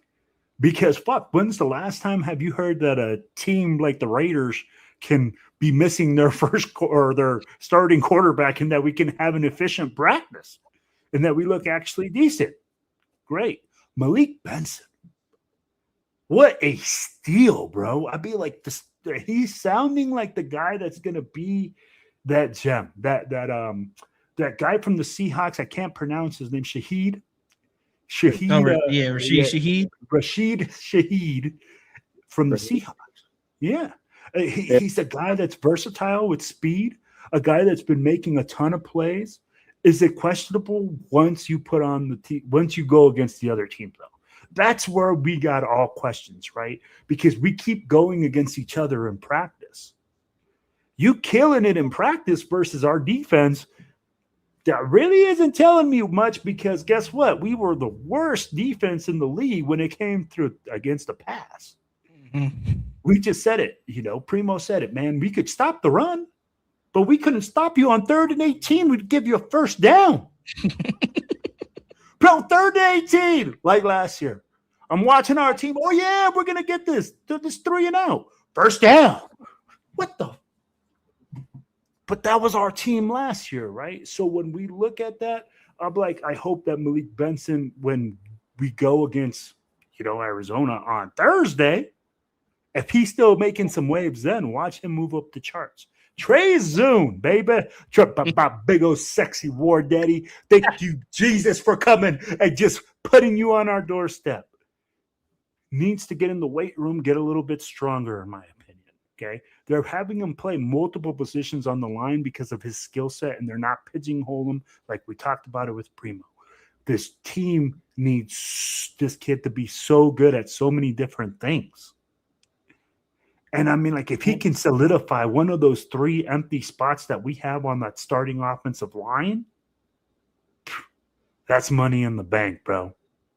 I'll be like, when you look at him at right tackle, if DJ Glaze is freaking slipping up, or JPJ at right guard, or if Buford can't handle it at left guard, and you got a kid that you can plug and play in the 3rd round with, like, I think, what is it, pick number 90? That's why you call him Mr. Senor Zune. That's it, bro. Primo. Hey. Fernando, bro, I mean, you're right. And this is coming from a guy, again, pounding the table from Mendoza. I'm happy for him. But at the same time, I'm be like, oh, man, Mendoza should be starting day 1. He killing it with the starters, with the ones. No, this is something that he needed to be thrown into. I wonder if them, telling Kirk take the day off is because they want to see what they had in Mendoza to run with the ones. And you need to see, we talked about it, 2 weeks ago, put the pressure on Mendoza. See how Mendoza responds to the pressure. That is a start to adding the pressure on him. How do you respond just getting thrown in with the ones right away? Without, did he expect Kirk, to get disciplinary action after the scuffle? Who knows? But he gets thrown into the with the ones. He struggled today. And I'm starting to see some consistency with this. He'll start off slow. He'll have a couple mistakes in the beginning, and then he'll finish strong. I like that. I like that he's finishing strong in the practices, but my issue is that's a consistent problem. You're starting off slow, you're finishing fast, but in a blowout when it's 30-14, I don't need you to start catching fire when we're already down 21 or 24 points. So what I would like to see, if he does, I don't know if Kirk is going to start Thursday, but when Fernando gets in, the one thing just going previewing Thursday, just real quick, is I want to see him start fast.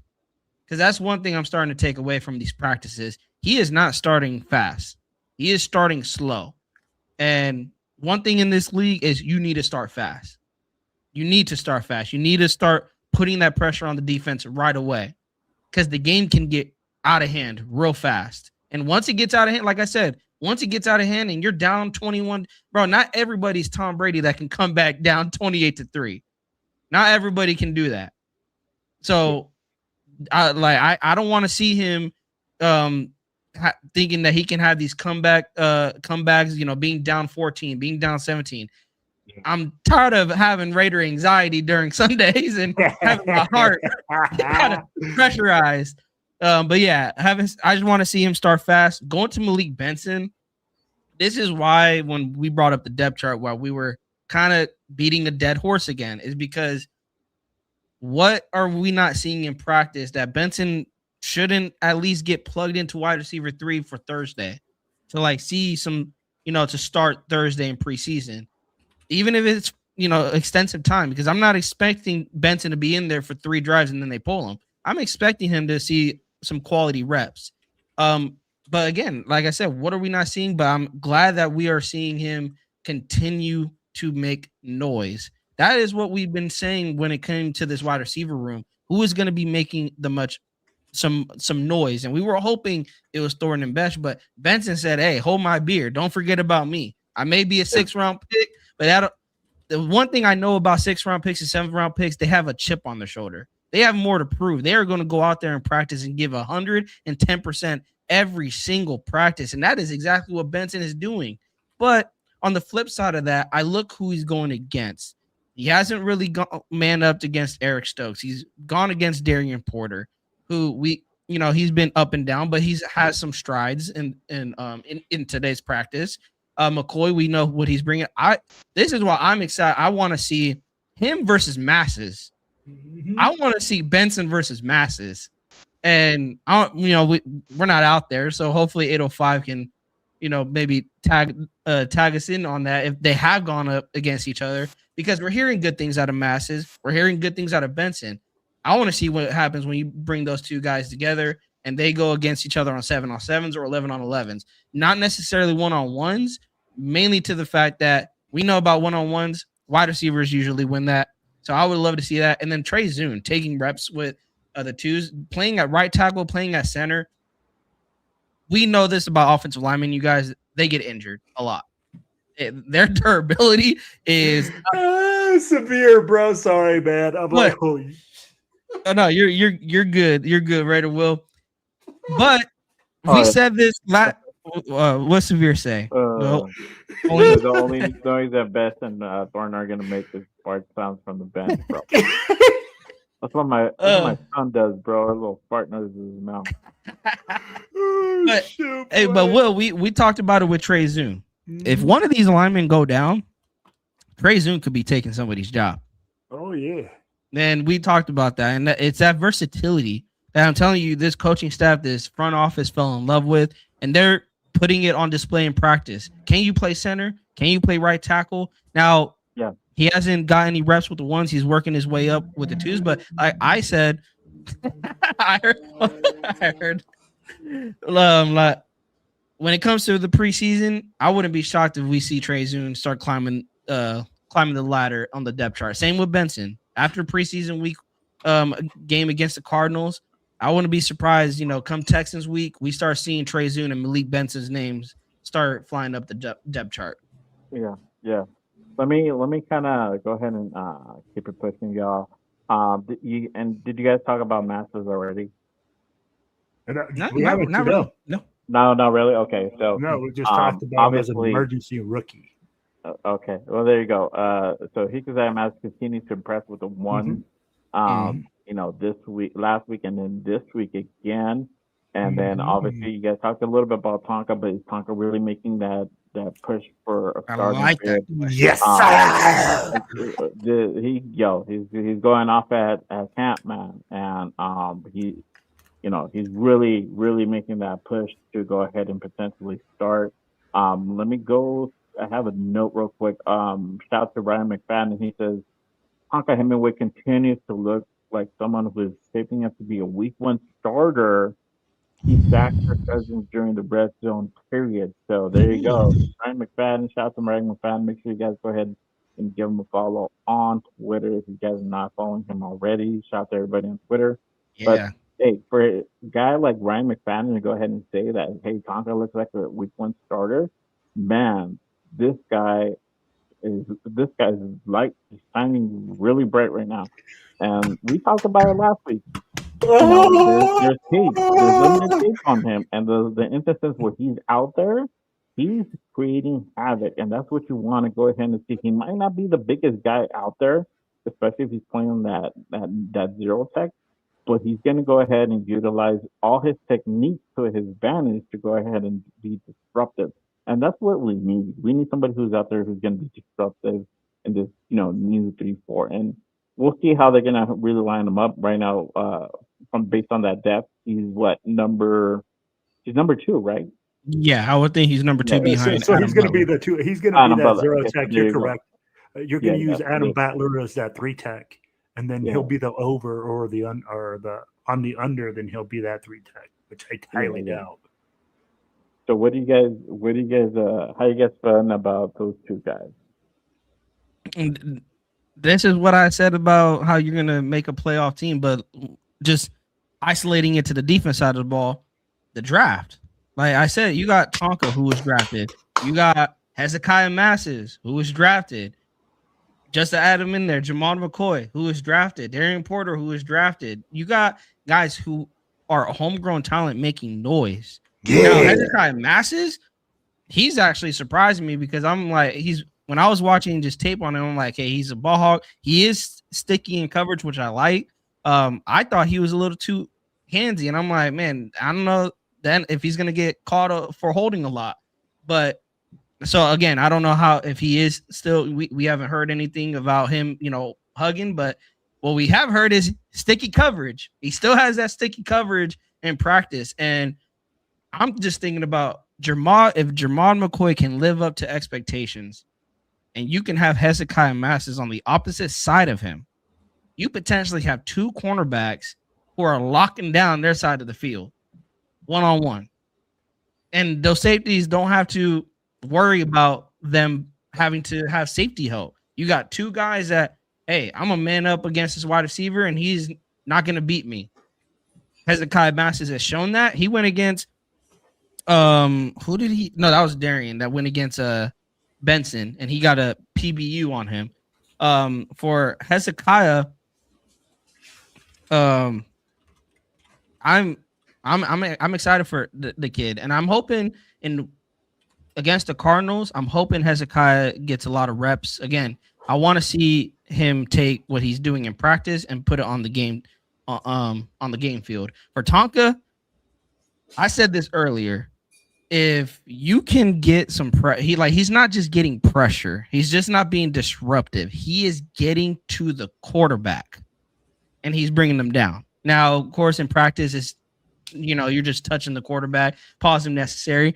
You're not tackling the quarterback. But what I said is him being that disruptive. If he can take that with him and continue to do that in the game, that just frees up Max even more. And we see what Max can do with double teams, with triple teams. If you can open just a little bit for Max of him getting a one-on-one because you're getting a lot of the attention, this D-line can wreak havoc altogether with Malcolm Kuntz, with Kwity Paye, with Max Crosby. And then we're not even just talking about Rob Leonard's defense, him playing an aggressive style defense. We haven't even talked about Quay Walker coming on a blitz or Nakobe Dean coming on a blitz, and you're still having to do with Tonka. Tonka frees up a hole that the linebackers can just shoot right through. And so I'm excited. I think Tonka is definitely making a bid for a starting spot. I would love to see him get some snaps in the preseason. Kubiak said the starters are going to see some snaps in the preseason. I just hope Tonka isn't one of those that you're going to see for like a series or 2. I know we don't want to risk injuries, but again, this is a young guy going into year 2. You want to see what he has. And again, if he's living up to that hype that we're hearing out of camp, and if it is transitioning into the game. But if first 2 series, he's already causing havoc. I mean, I don't think there'd be anything more to see. You're only going to be having a lot of reps out there for him if he's not really producing anything. But yeah, if he does what he's doing in practice against the Cardinals, then yeah, I wouldn't be shocked if we do see his series get cut short. Oh, shit. I'm just fucking with you, bro. I'm just fucking with you. I was like, whoa, I finally get a turn. Okay, let me tell you like this. Masses being in sticky coverage, being an agent zero, automatic A+. I love it, man. It's about damn time our draft picks start working out for us and they start looking good. It's a later round draft pick. Tonka Hemingway becoming a silverback, being a savage in the middle, bro. I needed that, bro. Every single team needs that zero. I love that Jay said it like that too. It's not that he's going to play that 3 tech. It's literally he's going to play that 0 tech. He's going to be taking on double teams, and he just needs to be able to manhandle it. So him becoming a silverback and going in there and just fucking throwing guys around, it makes me excited. But it also makes me a little bit worried. Is it that our offensive line is that weak? Or is it that Tonka is really that strong? Just questions, right, Jay? But hey, man, let's get it, Jay. I can't hear you, Jay. Can't hear you. Phones keep going now. Can you hear me? Okay. All right, there. Yeah, Yep. gotcha. You're good now. Nope. Oh, No. just cut out again.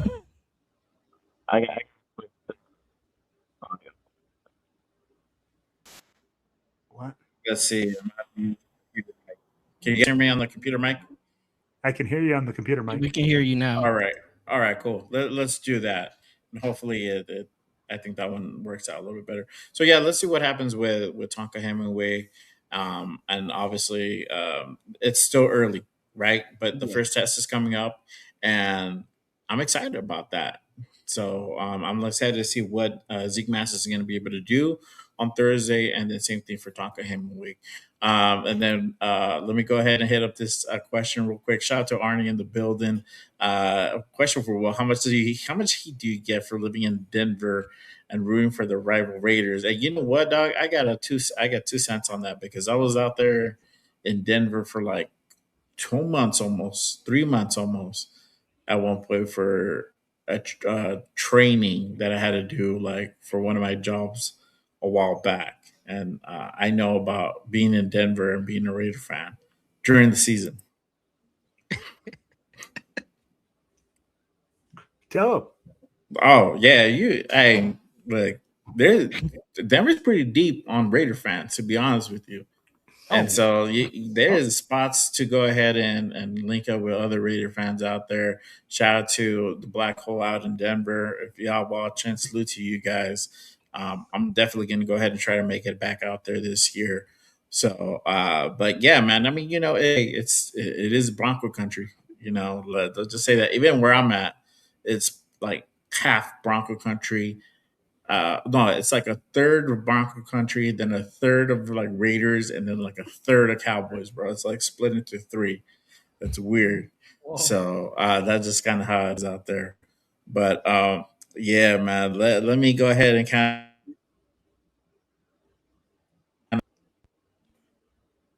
Uh-oh. I froze. Hey, I can hear you though. We can hear you. So We maybe can hear my face froze, but y'all can still hear me. So Yeah. let me just keep it pushing through. Let's go ahead and preview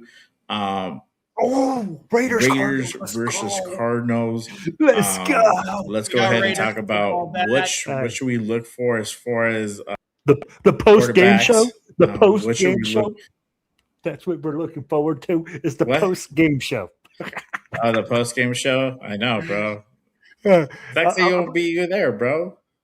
we might have to link up. Yeah. We'll see what we can make happen. But hey, so what I'm going to tell you, what I'm most excited for with this is one. Wait, are we doing what we should looking for from the QBs? Are we doing the? Yeah. Yeah, we should like, do. Yeah, Cardinals. we should be looking for from the QBs. We're gonna Okay. start off there. Yeah, Okay. I'm trying So, to fix my image here, bro. So bear with bro, me. no, I got you, bro. So, I what like should Arnie expect said from the frozen thoughts. QBs? So, what do you think about that, right? Of like, what should we expect from the QBs? We should expect for Kirko to go in there and be somewhat efficient, to move the football, and to play about one fucking series, and that's it, right? Okay. Then what I expect is for AOC and for Mendoza to then start getting their snaps, right? So we'll see a heavy case of Mendoza for the first half. What I want to see from Mendoza, I don't care if he plays mistake-free football. That's not like what he's there for. What I care about is one, how's his footwork coming out from underneath center? How's his timing? How's his Yeah. hand? Like, is he getting the snaps from underneath center? Or are they putting him in shotgun and pistol more? Because that's what he's more comfortable with. How do they use him? I'm like, are they using him more in play action or are they leaving him more stable in the pocket? And for him, I just want him to be efficient. If Mendoza can even manage to get a touchdown, move the ball down the field, be somewhat competitive, I'm happy. I expect for AOC to go out there. And I expect the AOC to actually go out there and compete at a high level. He's competing for a job. Bro, this is a job interview for AOC. He's displaying what he got to other teams. Let's be You honest. better deliver, bro. Because if not, you're gonna be on the practice squad, dog. At the very least. So for that, that's what I expect out of the quarterbacks. I expect them to be efficient. I expect them to AOC and for Mendoza to have some issues.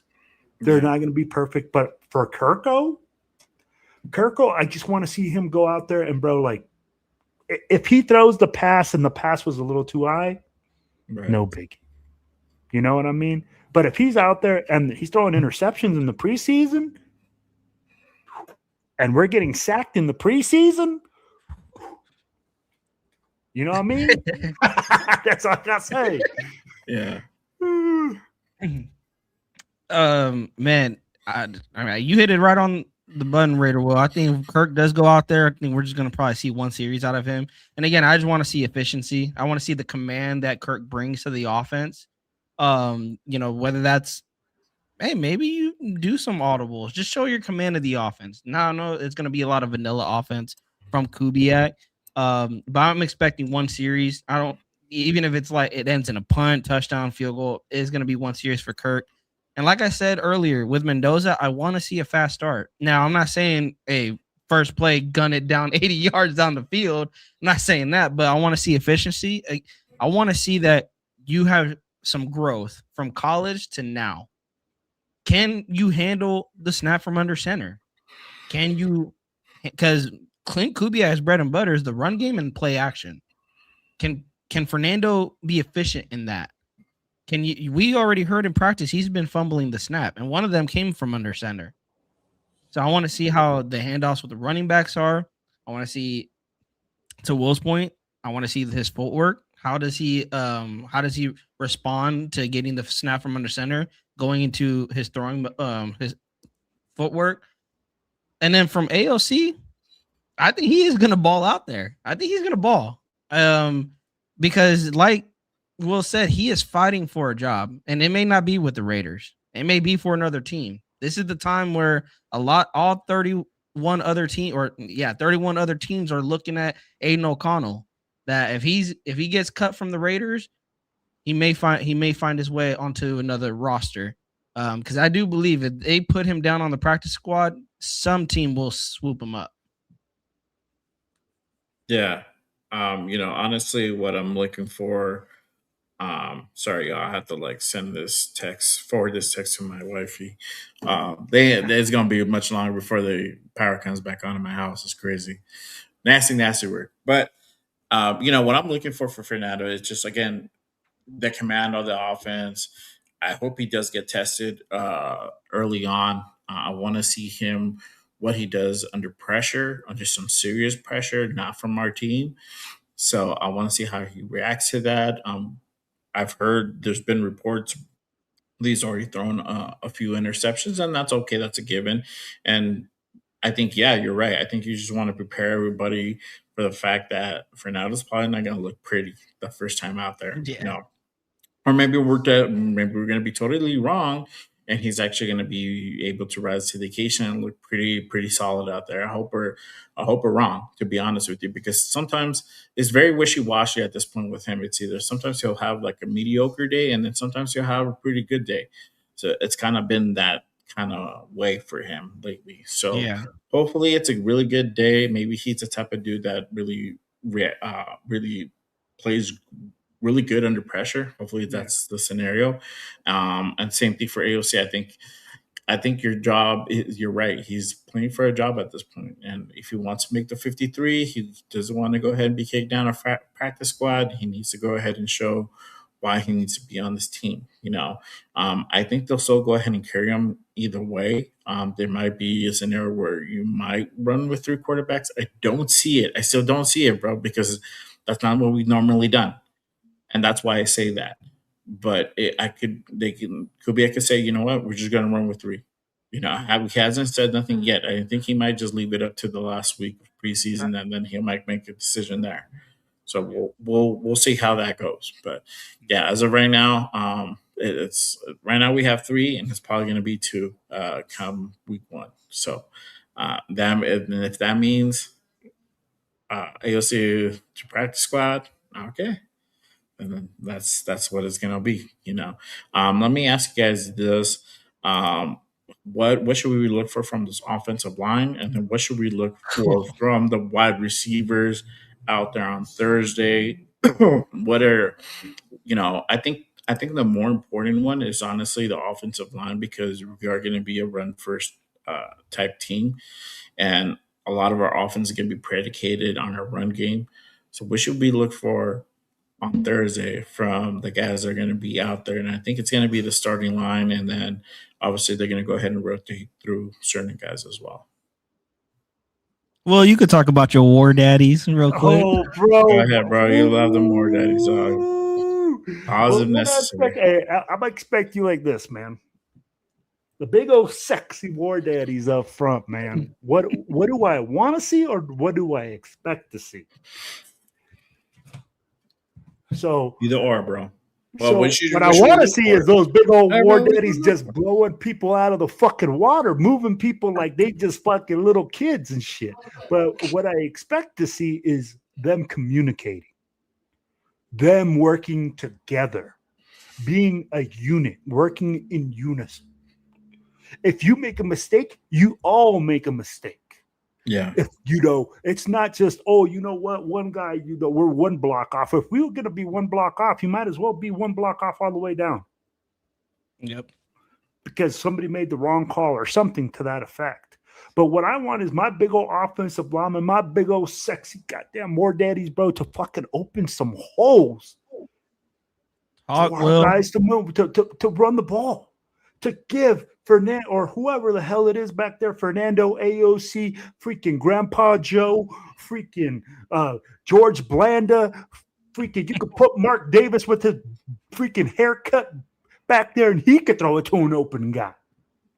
That's what my biggest wish is, but I just want to see them keeping Mendoza or the quarterback clean and moving people off the football. And like I said, I want them to be communicating and working together in order to achieve those things. Now, other than that, bro, like what can you ask for from your offensive line, right? But I'll tell you what, you should look for who is going in and out, who's plugging in where.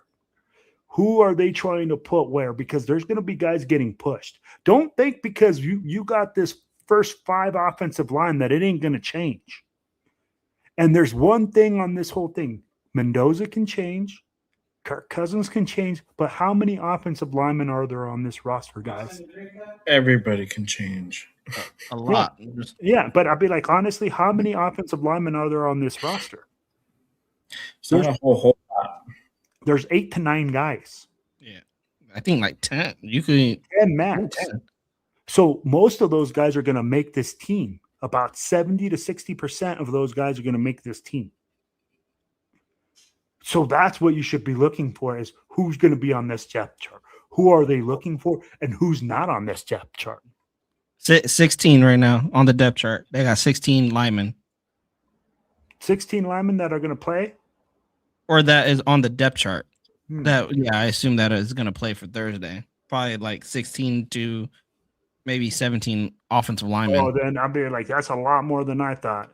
But yeah, I'm thinking that's where you should pay the most attention. That's where you're going to see the guys that are going to be the second stringers in our second group. But go ahead, Primo. Go ahead, bro. No, bro, you hit it right on the button. I was going to say opening some holes for the run game. Like, are we going to be seeing our running backs getting hit behind the line of scrimmage? Or just I hope picking not, up a bro. yard, or I hope picking up 2 yards? that's not the repeat from last year, bro. Because we've seen that last year with Seattle. Yeah. Preseason. We've seen Genty getting hit behind, and we were like, oh, it's just preseason. Little did we know that was a slippery slope, and that was a preview of what was to come for the regular season. So for preseason week 1, right away, I need to see this offensive line just, like Will said, moving off the ball, moving bodies, opening holes up for the running game, and keep just giving your quarterback time. I'm not asking keeping them clean that they can have steak dinners back there, but just give them enough time to find an open receiver down the field, that you have enough time to have these plays being developed, that the snap isn't coming out to the quarterback and he's already got defensive linemen on his lap.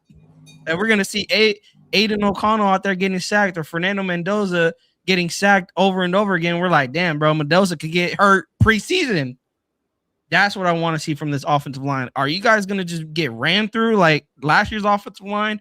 Or are you guys going to, like Will said, work together and just be a unit, be a wall for our quarterbacks, and also be a gateway to open up the run game? Because Clint Kubiak is he wants to run the football. If we cannot run the football, we can't do shit on offense. We won't. The play action won't work because they're not going to respect your run game. And if we're just going to go pass heavy, the defensive line ears are pinned back and they're going to be rushing the quarterback. More blitzes are going to be called against us. We have to establish a run, and it is going to start with these big war daddies up front. Mm-hmm. Wow. Oh, fuck it. I don't know about calling another man daddy, bro. I'm good on that, B. You know what I mean? Shit. But, hey, whatever floats your boat. I blame Raider Will, man. It's okay, bro. I know he likes some daddies, bro. You know? He likes some daddies. He likes to call dudes daddies, bro. It's all good. Nah, I love, bro. But what should we? Yeah. So I mean, as far as the wide receiver, it's not, as far as talent wise, it's not the best, right? I think that's easy to be said there. We got Jalen Naylor. We have Malik Benson on the rise, and then you have also Shedrick Jackson, who I am very eager to go ahead and see what he's able to do in this preseason. And then, outside of that, it's not a whole lot, right? We talked about Jack Bash earlier. Tariq Young is another guy that is also coming back and clicking up with Kubiak again. So what should we expect to see from these wide receivers?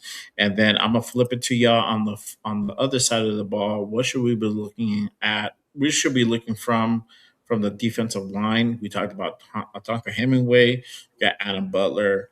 Then you got Max. He's probably going to have some limited reps. And then after that, it's Malcolm Coons and Kwity Paye. And then the Ricky Crawford and so on. And then we can even go ahead and go into the linebackers with Walker. That Walker and Quay Walker and Dean, bro. Yeah. So, and then you got Eichenberg. The Bergs. The burgers. Lindenberg, because we got Lindenberg, we got Eichenberg.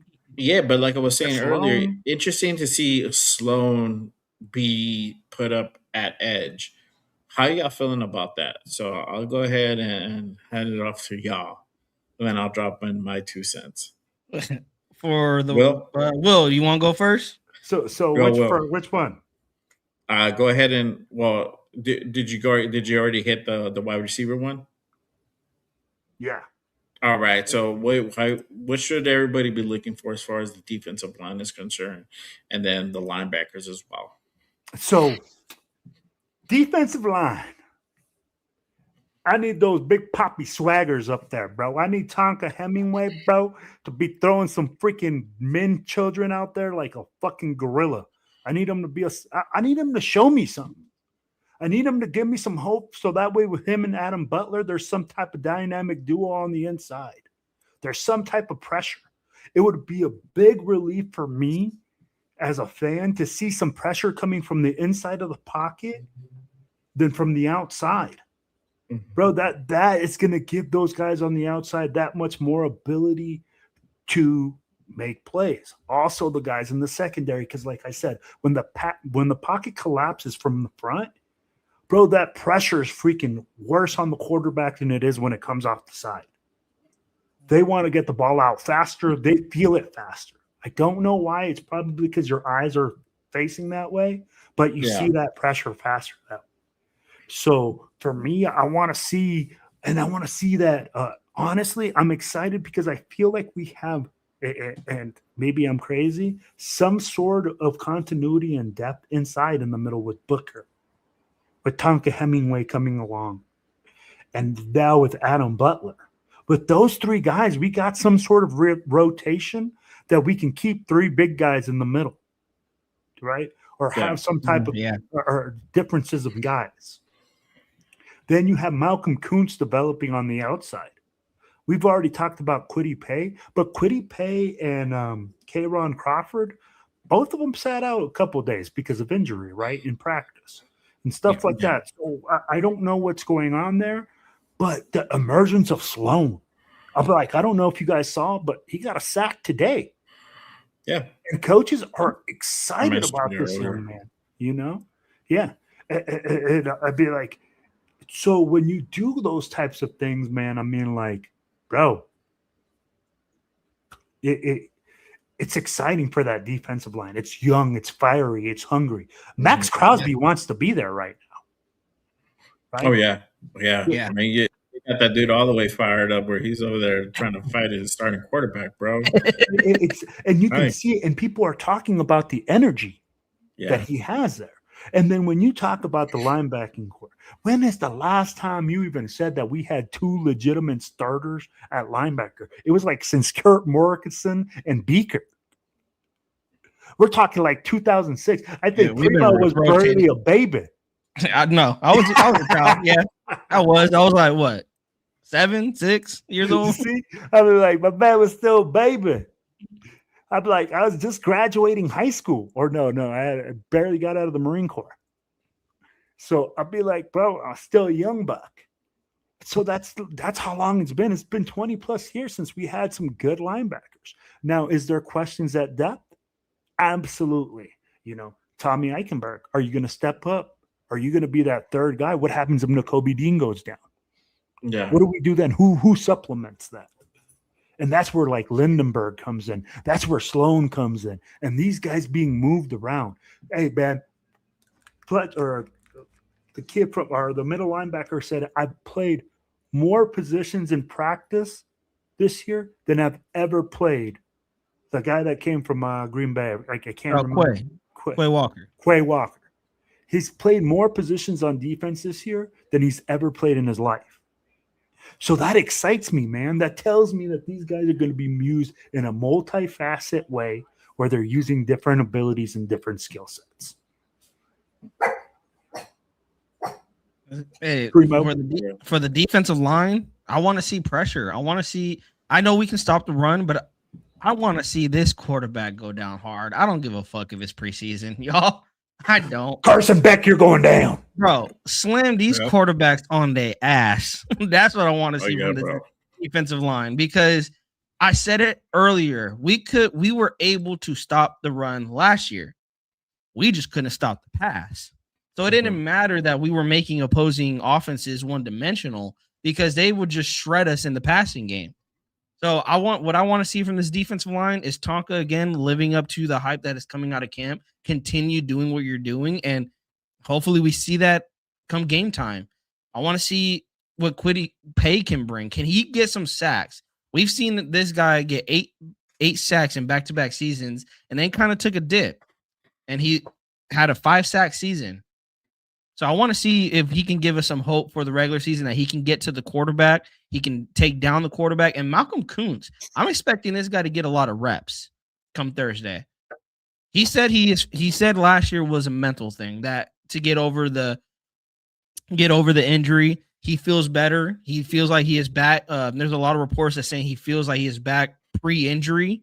Hopefully that is the case come Thursday, and he can bring some pressure to the quarterback, but again, bring some sacks to the defensive line, because it is time, you guys, who outside of Max can get close to his sack total, because we brought it up last week. He had 10 sacks, and then the next guy below him had 4. Like, we need someone to match Max's energy and get at least close to him, getting 8 sacks, 10 sacks with him. And then for the linebackers, I feel like we know what Dean and Quay Walker can bring.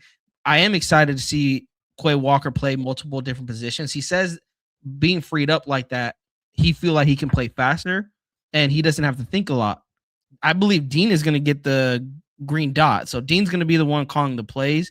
But I'm really looking at our depth in the linebacker position, because in one of those, Dean has already been dealing with an injury. He is back in practice, but he was dealing with injury, as we know, earlier in the offseason. So we are going to need to see Eichenberg. We're going to need to see Lindenberg, who can step up. I know some people brought up Xavier Story earlier in the offseason. There's guys at depth that need to make a name for themselves, but they need to show out. And it really is the burgers I'm going to be looking at. The burgers. Tommy Eichenberg and Cody Lindenberg. You guys showed a little bit of promise last year towards the end of the year with the limited reps that you guys got.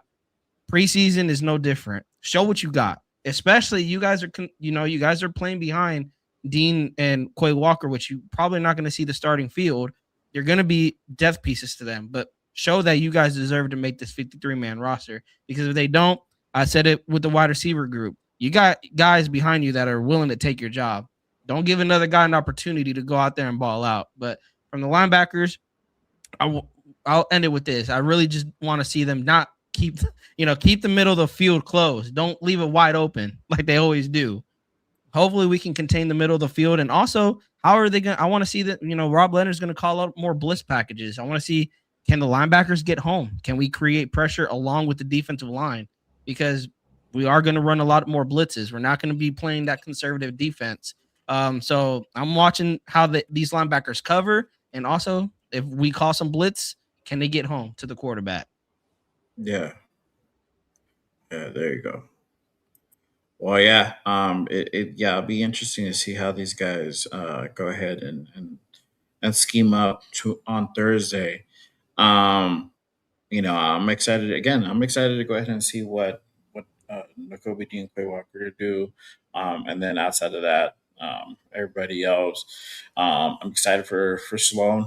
He's a guy definitely to go ahead and kind of keep a lookout on, and then Crawford, our guy that we picked up in the 3rd round as well, another guy to go ahead and keep a lookout on. So definitely a lot of stuff going on Thursday.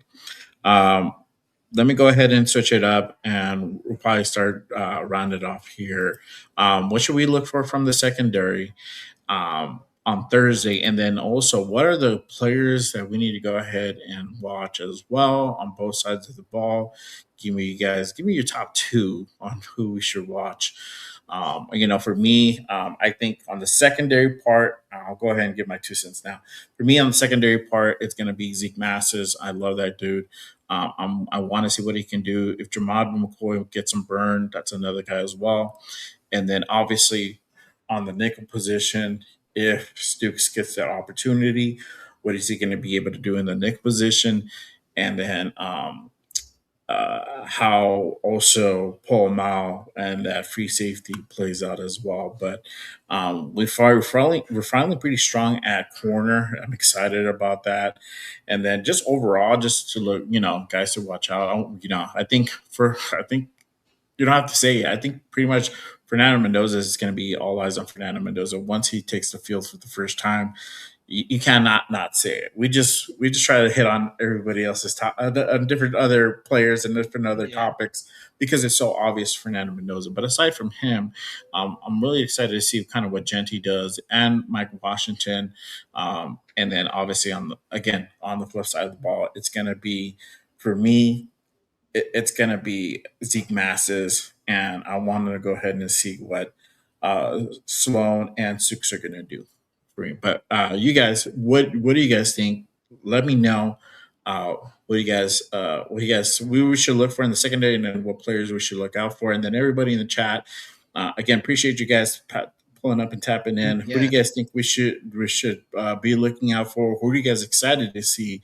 Let's just say on Thursday out there as well. So let us know down in the chat.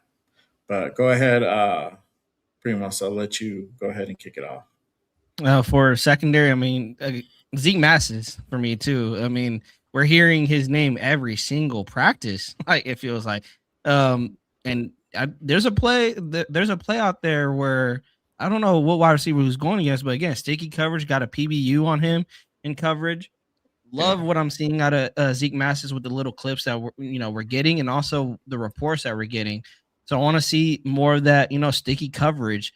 Stukes, I'm interested to see how he plays nickel, but I want to see what does Dalton Johnson bring to the table at the safety position. We know Isaiah Palomalu, he struggled last year with the free safety position. They have, I believe, Dalton Johnson they have him behind Chin, but I'm interested to see if they even play him at the free safety spot because I don't think that is a lot, unless they're putting Stukes there. And I want to see how much burn does Jamad McCoy get Thursday. Are they going to keep him on the limited pitch count, or are they going to let him play freely? But my main thing as a whole for the secondary, can we keep our hands on the football? Can we cause press breakups? Can we possibly get interceptions? These wide receivers should not be easy for these wide receivers to catch the football. Like, I want to make it hard for these wide receivers. Even if it's a tough catch, it's a tough catch, but I think Darian had one last year where he was sticky coverage, but the wide receiver just made a really good play. Hey, if the wide receiver just makes a good play, I can't beat you up on that. I will beat you up if you're 3-4 like Caillou Blue Kelly, just killing grass out there. So I'm expecting that this secondary can at least get their hands on the ball, and then players to watch. I don't want to steal Will's guys, so I'm gonna leave it there. I'll go to the wide receiver room. I want to see what can Trey Tucker continue living up to the hype. And I'll stay there. I'll go to the tight end room, and I want to see what can Michael Mayer show finally some hope that he can be that tight end, that real tight end to Brock Bowers. That when we go into 12 personnel, they have to watch Michael Mayer. But even as a depth, if you go farther into the tight end room, Ian Thomas and Carter Runyon, I think, is dealing with an injury, so I don't know if he will be ready for Thursday. That's what I seen from reports that he's dealing with an injury that's giving more opportunities to Ian Thomas. So I'm interested to see who will be that third tight end behind Michael Mayer for the defense. I'm gonna go with Malcolm Kuntz. I want to see if he is going to be back to that form pre-injury. That's what we're hearing. We're hearing if he can be that he is back to that pre-injury Malcolm Kuntz that we've seen in 2024. Or 2023. So I'm really interested to see what Kuntz brings on Thursday. And that's the players I am watching on Thursday. Well, I hope I didn't take nobody from you. Nah, man, like all you said was we got to watch the whole team. So I got you, bro. Only name 3 guys. I'm just messing with you, bro. Hey, so defensive. Hold on, bro. Let me go ahead. Give him a gong, bro. It's a delayed gong. Hey, then we got to watch for the kicker and the punter. I'm just kidding. Yeah, fuck, bro. Yo, all I gotta say is this, man. Yo, first of all, man, hey, if you guys are out there, if you guys are out there, man, make sure that if you guys are on my boy Jay Raiders page, you show a little love, man, and contribute. Yes, bro. Show a lot of love to Jay, bro. So that way we can keep the lights on and we can keep this show going. You guys know what it is. Sorry, guys, my dog is going crazy. But Caster. But you know what? At the end of the day, guys, when we talk about the defensive backs, well, what do we want to see? Interceptions and PBUs. That's what they get paid for.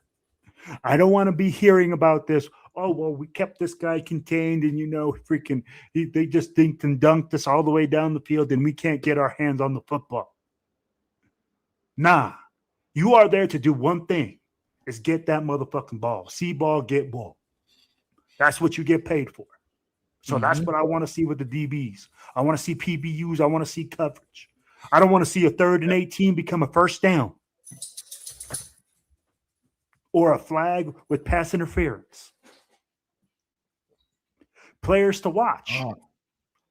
Players to watch, man. I'm going to tell you guys right now, Malik Benson is a player to watch offensively because he's the guy on what everybody's looking at, right? And Jack Besh. Jack Besh is a guy that we need to see. If he doesn't show up, I want to know why he's listed as a 3rd wide receiver, right? He needs to show up and show out.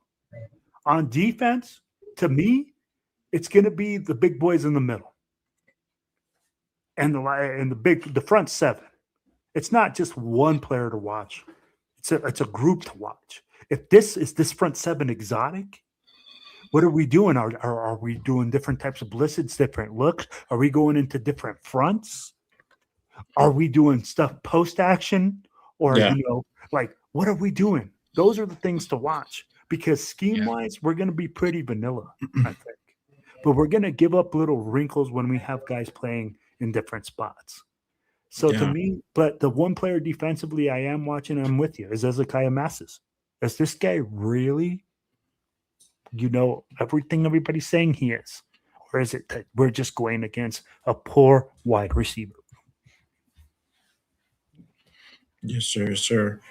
Yeah, I mean, it's going to be interesting to see. This is the first test for the new Raiders, team, to be honest with you, on both sides of the ball. I was going to say the new Raiders offense, but it's actually both sides of the ball that is actually kind of new.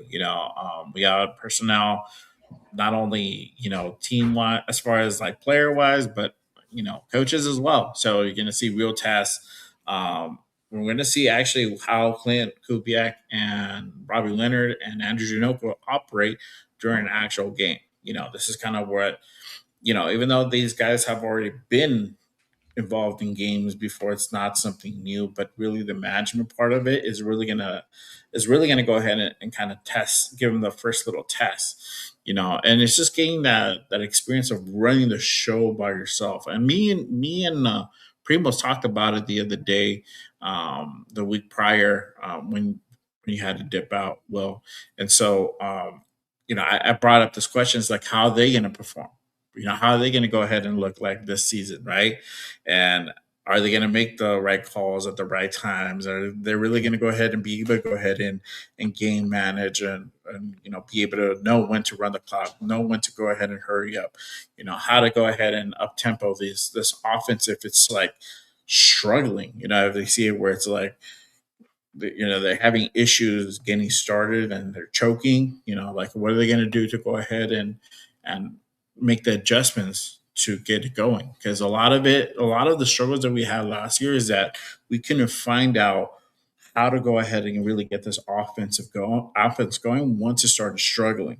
It's like once we got into a 2-minute or in a hurry up, that's when you started seeing the team really perform, right? Because you're having the defense on their toes, you're playing at a fast tempo, and you're kind of catching them off guard. So are we going to finally see that happen more often when it happens, or is it going to be the same song and dance that we normally see from this team, where it's like the coaching staff trying to figure out like, okay, how do we get this deep offense going, or we're just going to be pounding the ball until we like eventually like get it through, if we ever get it, even if we ever get it through, because sometimes when we do that, we look pretty awful because we know that defense is just like stacking everybody in that box to make sure like nobody's gonna get through. So, how do you guys feel about that? And I think we'll go ahead and cap it off there. But how you guys think? How are you guys feeling about this coaching stuff? What do you guys think about their tests as well? Well, I'm gonna go with you because you didn't get to he answer. wasn't there. You weren't here. You didn't have to answer this question. I think we'll go ahead. Okay, so what do I think about this coaching staff? Mm-hmm. Their first test, like how do you feel they're going to perform? Because we talk about the players all the time. So when I look at the coaching staff, I think we already see the proof in the pudding. There's already a different rhythm of practice. There's already a way of professionalism inside the building. I'd be like, Kubiak, he really has a way of doing things without speaking too much, right? He really freaking is like a man of few words and follow. And he's able to motivate his players. So what do I expect out of the staff? I mean, like, bro, honestly, shoot, bro. This staff is going to make this team grow. I think it's going to help them develop in professionalism. It's there. And I mean, like, we have a great group of coaches that are teachers, that are not egotistical, that didn't come in and say, oh, all I do is win 10 games. It's all about hard work. It's all about the things that got you here, right? Like literally, like if you think about it, since Pee Wee football, you're taught work hard, 100% in practice, do the right fundamentals, take the right steps, do everything. Bro, these coaches are not recoaching rocket science, but they're able to motivate these players and teach certain techniques and certain things. So for me, I think Rick Dennison being experienced, having 4 Super Bowls, that's crucial. You bring in McCoy with experience as a head coach, as an assistant head coach, to rely on somebody that your father as a coach used. I'd be like, bro, just look at the way that this team is built from last year. Last year, we brought in Pete Carroll. Pete Carroll didn't even hire his OC. The DC that he had was from the previous staff. And then he brought in his sons. He brought in his sons to the coaching staff as premier coaches for positions, for key spots. This staff is 100% different, guys. I don't know what it is, but I feel like it's something in the water. And finally, the Raiders are headed in the right direction, in my opinion. There you go. I'm gonna give a little bit of a rebuttal back to Will here. I was like, I think we know what they can do, play calling wise. I think we know what they can bring to the table when it's talking about being teachers, about growing. But the question lies here: how can Clint Kubiak call a game? We haven't seen Clint Kubiak call a game. Whoa. Yes, you have. Game management wise. So that's the difference. There's calling the game within the game, right? Because he's called offensive plays, he's called series. Yes. Now when you're talking about, because he's managed the game as well. And that's the difference between the offense and the defensive coordinator. When you're a defensive coordinator, you don't manage time. When you're an offensive coordinator, you do manage time. Time management is essential for you because you have to. That's why you have a 2-minute offense. That's why you have a 4-minute offense. That's why you have different, you have those different packages. So Kubiak, to a certain extent, has managed the game, but he hasn't managed the entirety, saying, like, hey, and he's not going to call the defense. Yeah. Now, Rob Leonard, on the other hand. Oh, yeah. I haven't got to him yet. That's and I think that's where I'm having questions there that I hope we see in this preseason game. Now, of course, it's a lot of vanilla that we're probably going to see. But what I mean is that is he going to know when to call a timeout? Again, it's a preseason game. Is Kubiak going to manage the game as he would a regular season game? Yeah. I don't know, but I would love to see him. Does he know when to challenge a play? Does he know when to call a timeout? Yeah, when your defense is getting gassed or your offense is, like, to your point, Will, when your offense is struggling. Do you know when it is time to, do we go up tempo and not wait till the last 2 minutes of the half to finally fix it? I want to see those things. So let me ask you this, Primo, because you're going on that. Go ahead. Don't you expect that with the rookie head coach? Like Well, struggling, look, like well, struggles. yeah, he's gonna. Like a learning curve think- on that. Oh yeah, I expect Well, I it. don't think he's gonna struggle per se, bro. But there What is I'm gonna saying is, be I don't some want to things see. there. Yeah, There's gonna be some things where you're gonna be like, okay, maybe he should have done this. He should have A done learning that. curve. yeah. I mean, he's just gonna make mistakes, bro. I mean, he's not gonna be perfect like off the bat. I think that's something. What I'm saying learn. is just struggling like badly is what I'm Mm-hmm. meaning. Not the Is he gonna struggle badly? yeah. No, And I that's don't why think I'm he's like, gonna I don't struggle want to see badly, that. bro. No, I don't think he's gonna struggle badly. And this is the thing where I think you're probably alluding to the AP thing, right? Where he kind of did struggle badly at times, not all the time, but it was quite a bit of time, right? And I think with him, see, this is the thing with AP, and we'll go back to what we said a few weeks ago. Is just that AP came in, and this was his first stint in the NFL. He was a linebacker coach. He really didn't do much besides manage his guys in that room. That's one all position. he did. One position. That's it. It's not even like a defensive coordinator where you're also keeping, because you're not managing the time, but you are keeping in mind of the time, because you're having the counter offense trying to go ahead and run it down the field to go ahead and either score a touchdown or take the lead or whatever, right? And so you're also looking at that part, because you're trying to figure out, okay, how am I going to go ahead and rotate these guys in? What are we going to look for? Yada yada yada. But the thing with AP, he never had to deal with none of that, right? And with Kubiak, yes, you do take into account of time management, but you're not the one calling the timeouts. You're not the one necessarily putting out the challenge flags. You're running a certain tempo for your offense, and either that can be a hurry up or a 2 minute, or you're trying to go ahead and kill the clock, and now you're running it down the middle, or you're doing certain run packages to go ahead and be able to go ahead and kill the clock. So there's two different things, and he doesn't normally have full control of that because it still has to go through the head coach, right? So the difference is now is that he's going to be able to call those timeouts and challenge those flags and kill the clock more efficiently. Yeah. But he's going to also count on Andrew Janoko to go ahead and go into certain packages and certain scenarios, because he's very analytical like that. Y'all haven't known, like he's like that, Yeah. So he has a process for everything. So if he sees a certain, like, okay, cool, we're up by like 3 and we got like 6 minutes to go. All right, cool. Let's go ahead and go into this package to start killing the clock, right? So it's really kind of letting Janoko also take a little bit more control, but not as much. You already know Clint's going to go ahead and run his offense. That's a given. Yeah. But I think because he's doing this for the first time, I think he's going to rely a little bit on Janoko. But I could be wrong. So there's a special coach that you have that kind of like helps you with that.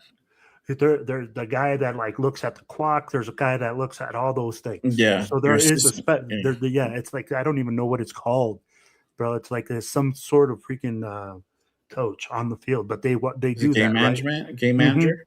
Yeah, or something like that.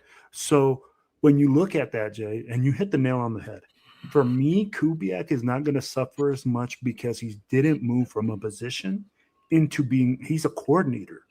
It's a natural progression. You're handling one side of the ball. You already know, like in the flow of the game, what to do, where to call a timeout, what is this, because you've done it before. He's not a rookie guy that's like never done that. And what I love is what you guys just said, is that this guy's going to use his staff, his whole team. And I'll be like, this is Ben Johnson all over again, but we finally got our Ben Johnson. Yeah. And that's what I see.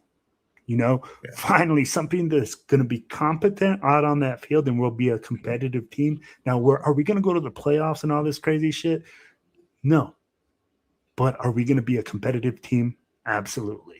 Yes. Yeah, I agree with that. Shout out to Frank Weber. He says, I seriously doubt our coaching staff will cost us any games this year, but it's been a while since I said that.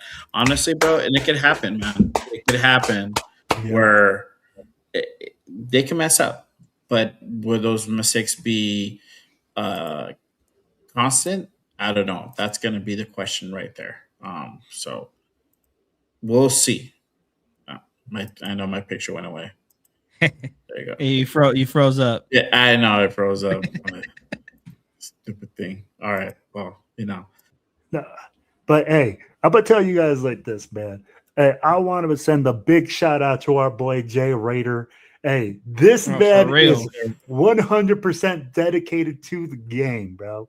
This man, like, he had a power outage at his house.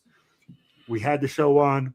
He drove over to his homeboy's mom's house, kept the show going. So y'all, hey, in the chat, just know this man is just dedicated. And that dude left me here, bro. He left me. That dude was like, "I'm going to the gym, bro. I'm out of here. I'll see you later, dog." I'm like, "Where you going?" He's like, "I'm going to the gym right now, bro." I'm like, "Okay, thanks, bro." Yeah. But look at my goddaughter. All the love, here. man. Jay Raider, my goddaughter and his parents are here, so that's family, bro.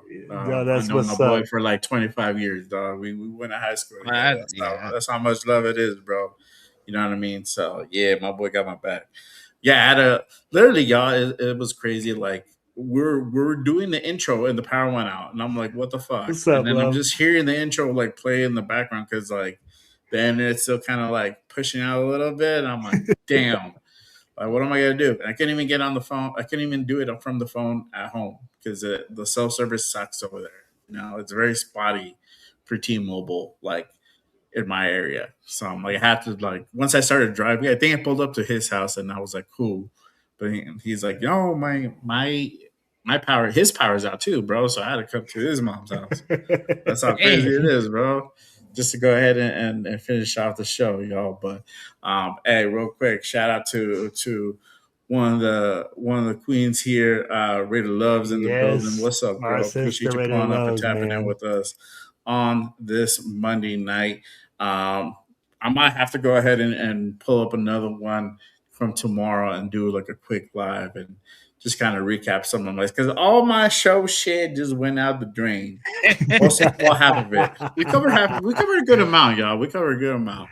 Well, shoot, hit me up, Jay. We'll link up tomorrow. Let's do this, and I'm gonna cap it off like this, y'all. I can do a show, a preview show, without doing a keys to victory. Oh, let's go ahead and do that shit, because now I'm like, all right, cool. We got a Thursday game, literally 3 days away. Give me y'all keys to victory. Give me a quick 30-second keys to victory from each one of y'all. Primos, go ahead. Let us know. What do the Raiders need to do to go ahead? Yeah, 30 seconds, dog. 30 seconds. I'm going to give it just like CBS. Just 3. Number 1, got to get pressure to the quarterback and just not get to him, sack him. 2, create turnovers. You need to create turnovers. And 3, score mother effing points. Not field goals, though. Touchdowns. Put the ball in the end zone. That's what I need to see. I think those are 3 keys to victory, but also it gives the nation hope that things are changing. We're going to see 3 things that literally got changed probably overnight if we see those 3 things happening Thursday. Mm-hmm. Cool. Love it. Will, what about you? Keys to victory, right? Key number 1. We got to run the fucking football. We got to go out there and just kill them in the trenches. Rule number 2, defensively, we just got to kill them. We got to go out there and just manhandle them like we're some silverback gorillas. And number 3, the key. We got to get those turnovers. We got to convert those PBUs into INTs. And that's the way the Raiders will win this game, baby. Who's that supposed to be? I have no idea, bro. It's kind of like that guy from Lord of the Rings. That freaking... like fucking Precious and shit. My Precious. Precious. That's what I thought. But most importantly, they have to just win, baby. There you go. That sounds like a drunken Gruden and a dick by tall, bro. I don't know what was going on there. There you go. There you go. Love says Forrest Gump, bro. That's Hey, Frank Weber had a good key to get victory too. Yeah, no injury. Yeah, no coffin, girl. Yo, I'm gonna go with my boy Lucky Maus. He says keys to victory starts with the trenches, 100%, bro. Yes. And Yes. you guys touched on it. You guys protect the quarterback, but not only that, we need to go ahead and be able to establish the run game, and that's a lot that our offense is going to be predicated on. We need to go ahead and be efficient in the red zone. I think that's coming back to what you guys kind of said. It's just being able to convert. When we're in red zone territory, I think that was our biggest obstacle last year. We couldn't fucking do that. Yep. Efficiently There's a at big all. difference between 3 points and 6 and 7 points. 100%. Yeah, we couldn't even score we couldn't put the ball in from the 1 yard line. It was that bad. So hopefully this year that changes and we're able to go ahead and put points on the board efficiently once we're in red zone territory. On the opposite side of the ball, we need to go ahead and continue the run. So the trenches need to go ahead and do their thing. I'm excited to see what what type of scheme Robert Leonard's going to go ahead and dial it up. And we need to go ahead and just let the secondary do what the secondary has been doing through training camp, and just being ball hawks and being disruptive and breaking up those plays, breaking up those passes. And I think if we do that, we have a good shot. Obviously, our quarterbacks are our quarterbacks, and we expect certain things from them. But I think overall, if I just have to look at it from a whole, just being more efficient, more competent in the way our style play. I think if we get that going and we look better, even at preseason level with the 2s and 3s, and we're able just to be more efficient, I think that's gonna say a lot going into week 1. But obviously, this is the first game, and we're gonna go ahead and find out. But that's our keys to victory, y'all. Again, appreciate you guys pulling up and tapping in and rocking with us on this Monday night. Again, apologies for my whole crazy stuff going down, bro. Literally, right as I hit start, the thing goes down. It didn't even happen before that. If it would have happened before that, we could have just postponed it. But hey, it's all good, man. We were able to go ahead and get it through. And again, thank you for everybody that was patient and stuck with the guys, and was able to go ahead and still tune in up to this point and tap in with us. Let them know what you guys got going on for the rest of the week. Go ahead. Will, I'll start with you. Let them know where they can find you, and then what do you have going on for the week? All right. Hey, yeah, man. You guys know what it is, boy. It's your boy Raider Will with the Silver and Black Radio podcast and the most notorious crew. On Tuesday, we will be doing our notorious podcast with my boy Cheeto Linus, the world famous 401 Raider Jeff, and our boy LB Raider 10, man. We're going live at 7 p.m. Pacific Standard Time. And then on Thursday, on the Silver and Black Radio podcast, post-game show, because we usually do our games on our show on Thursdays, but this time we're going to do a post-game. We are going to try to link up with our boy Jay Raider, Primo, and the rest of our cast. We're going to try to get them on, and we're going to do a post-game report, letting you guys know what's cracking, what's going on. And then, hey, we'll be back with Raiders Unleashed next Monday, man. You guys know what it is. Raiders Unfiltered. Raiders Unleashed. That's my boy's Rebels channel, dog. That's a wrong channel, my boy. Yeah, lay out the ganja, my boy. You know what it is. Raiders Unfiltered 3.0. Hey, 3.0, not 2.0, not 1.0. It's 3.0. It's just Raiders Unfiltered, bro. That's what it is, my guy. It ain't Raiders Unleashed. But shout out to my guy Rebel, bro. Make sure you guys have it with Rebel too, bro. Quick plug. AOC quick plug. It's quick plug, bro. Quick plug. No, for real. Shout out to him because he turned me on to some players, man, and he knows his shit, bro. The dude knows his shit. So like him or not, dude knows his shit. So much love to my guy Rebel. Make sure you guys tap in with him on Raiders Unleashed. So quick plug, but you can catch us next Monday here at Raiders Unfiltered with your boys Jay Raider, Primos, and Will. See, there you go. I put the record straight. But hey, if you guys want to go ahead and run it, we'll talk about it offline. But if you want to do a big old one big old party on Thursday. Hey, Let's first get a- game you of the already know, season. bro. Yep. Yeah, bro. I'm game always. Primos, let them know where they can find you at and what you got going on. All socials on Instagram, on YouTube, Raider Primos. Can't not hard to find. Well, we got lined up Wednesday, you guys. Our first Primos preview. We are previewing the Cardinals and Raiders in depth. We're gonna have my thoughts more in depth. I didn't want to take up too much time on this show, so join me Wednesday, 5:00 p.m. Pacific time, for an in-depth preview to the Cardinals and Raiders. And then Thursday, I might be pulling up with my boys Jay and Raider Will and Let's more Raiders go. content creators, giving you guys my thoughts on the post game. And then Saturday is going to be a short live. If you guys want to join, it's mainly for my fantasy league people. I am going to be breaking down Raiders fantasy outlook, some Raiders that you should be looking at in the first round, maybe some sleepers on this Raiders team, and maybe we even talk about around the NFL some sleepers that you guys should be considering for your draft.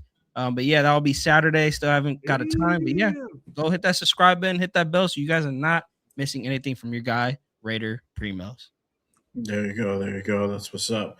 Well, as for me, well, I might go ahead and do a live tomorrow and really kind of go into previewing tomorrow Thursday's game, and then make sure you guys go ahead and tap in for the post game reaction show on Thursday Yes. with your boy Jay Raider. We're gonna have some guests. Will's gonna go ahead and pull up. Let it be known, man. We're gonna figure that part out, and you might have Primos in there again. We might run it back on Thursday for the post game, and we're bringing it hot and dirty, as you Yes, already sir. know, Yes, sir. man. Yes, sir. But You know what it is. and then Saturday, I'm probably gonna be doing a Good Morning Raiders as well. So make sure you guys go ahead and tap into that, and I'll really cover and break down Thursday's game, and I might have a guest too. So make sure you guys go ahead and pull up too as well. So That's keep hey, an eye I out like for that Saturday morning show, bro. I'll be listening to them sometimes when I'm driving in my truck going to work. Be like, Yeah. oh, damn, that boy, shoot, you be throwing some dimes out there, boy. There you go, man. Yeah, man. We be doing it, but yeah, this Saturday we're probably gonna working on bring on a guest. So Ooh. we'll see what's up. We'll see what's up. So make sure you guys go ahead and stay tapped in. Turn on notifications for everything Just Raiders, and then obviously if you guys want to go ahead and be a part of the Fire membership content I be spewing, and I got shout out to my boy Will right here. Put out dubbed it Jay's Corner, bro, and I ran with it. So the members only Q&A. I'm doing a video every Friday for my members where I can go over and really break down you guys' questions and comments. We can go ahead and talk about we can talk about this game, we can talk about preseason, we can talk about the season coming up. Fernando Mendoza, Kirk Cousins, whatever you guys want to go ahead and talk about, I can go ahead and give you like an in-depth take and just do more of a one-on-one. And this is for the members only.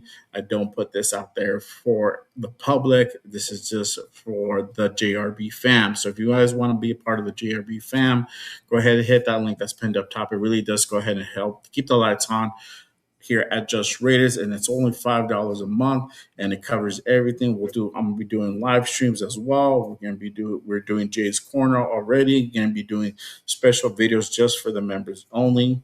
Again, special hot takes on certain subjects or certain things going on with the team. Like I just put out the Vita Vea. That's still Vita Vea is kind of still up in the air. You never know. You might hear something next week. Vita Vea to the Raiders. I gave you guys my take on that. So if you guys want to go ahead and check that out, go ahead and click that link, become a member. And if you guys are if you guys are on your computer, I believe you guys have access to the free trial to become a member. And I was planning to go ahead and kind of do that today and give out some memberships. I was a little bit limited in because of the whole thing kind of going on. Actually, let me go ahead and see if I can try real quick. I want to go ahead and try to give some memberships real quick. Again, thank you guys for just being part of the show. Hell yeah. everybody who commented today, who participated, everybody who just spectated. It's all love. You guys' support, you guys' interaction goes a long ways and really does help to go ahead and continue to grow our channels and our show and deliver fire content to you guys as well. So, yeah. All right. So I'm not able to go ahead and really. Oh yeah, there we go. All right, cool. Let me go ahead and send this off to you guys. There you go. Send it off. 5 memberships. There you go. To my peoples, congratulations to you all. Man, yo, that's crazy, bro. So I'm looking at the memberships right now. Rest in peace, Robert Pena. He got a membership, bro. Shout out to the guy. Man. Salute Shout to out him. to the Rest in peace. OG, man. Oh, Yeah, Supporting everybody. He supported He's everybody. even beyond the grave, brother. Hey, salute to him, man. Rest in peace. But salute to everybody else who got their memberships as well. Appreciate you guys just for becoming members, just for being part of the show. You guys are getting free memberships. So salute to everybody. All right. But that is it for y'all. Again, appreciate you guys. I sent out 5 more as well. So dude, look at this. Everybody lock in. Get in Jay's corner because he's going to be spewing that fire stuff on that corner, baby. It's like El Paletero. He's giving you all sweet candy, all sweet goodness, baby, on that JR corner. There you go. That's what's up. All right. But other than that, appreciate you guys. Love as always. I will see you guys on the next one. Make sure, again, tap into the respective shows. We're going to be back on Thursday to do that post-game reaction show. So make sure you guys hit that notification. I'm going to be on 30 minutes after the game is over. I'll go ahead and come on, just go over like the pressers and stuff like that. We'll go ahead and be on. So make sure you guys go ahead and tap into that. Yeah. So we will be on 30 minutes after the game. Well, I don't know. I'll be waiting for the invite. There you go. There you go. I don't know. Will wanted to do his own thing. So we gotta figure it out. We gotta figure it out. We gotta figure it out. We'll figure it out. We'll figure it out right now. All right, y'all. But appreciate you guys. Love as always. Till next time. Always remember, just Raiders, baby. All right. We outro Raiders. Let's fucking go, baby. Thursday nights. And since I didn't play the intro, I'm gonna play the intro for the outro. For the intro, because it's an outro. There we go. Peace, y'all.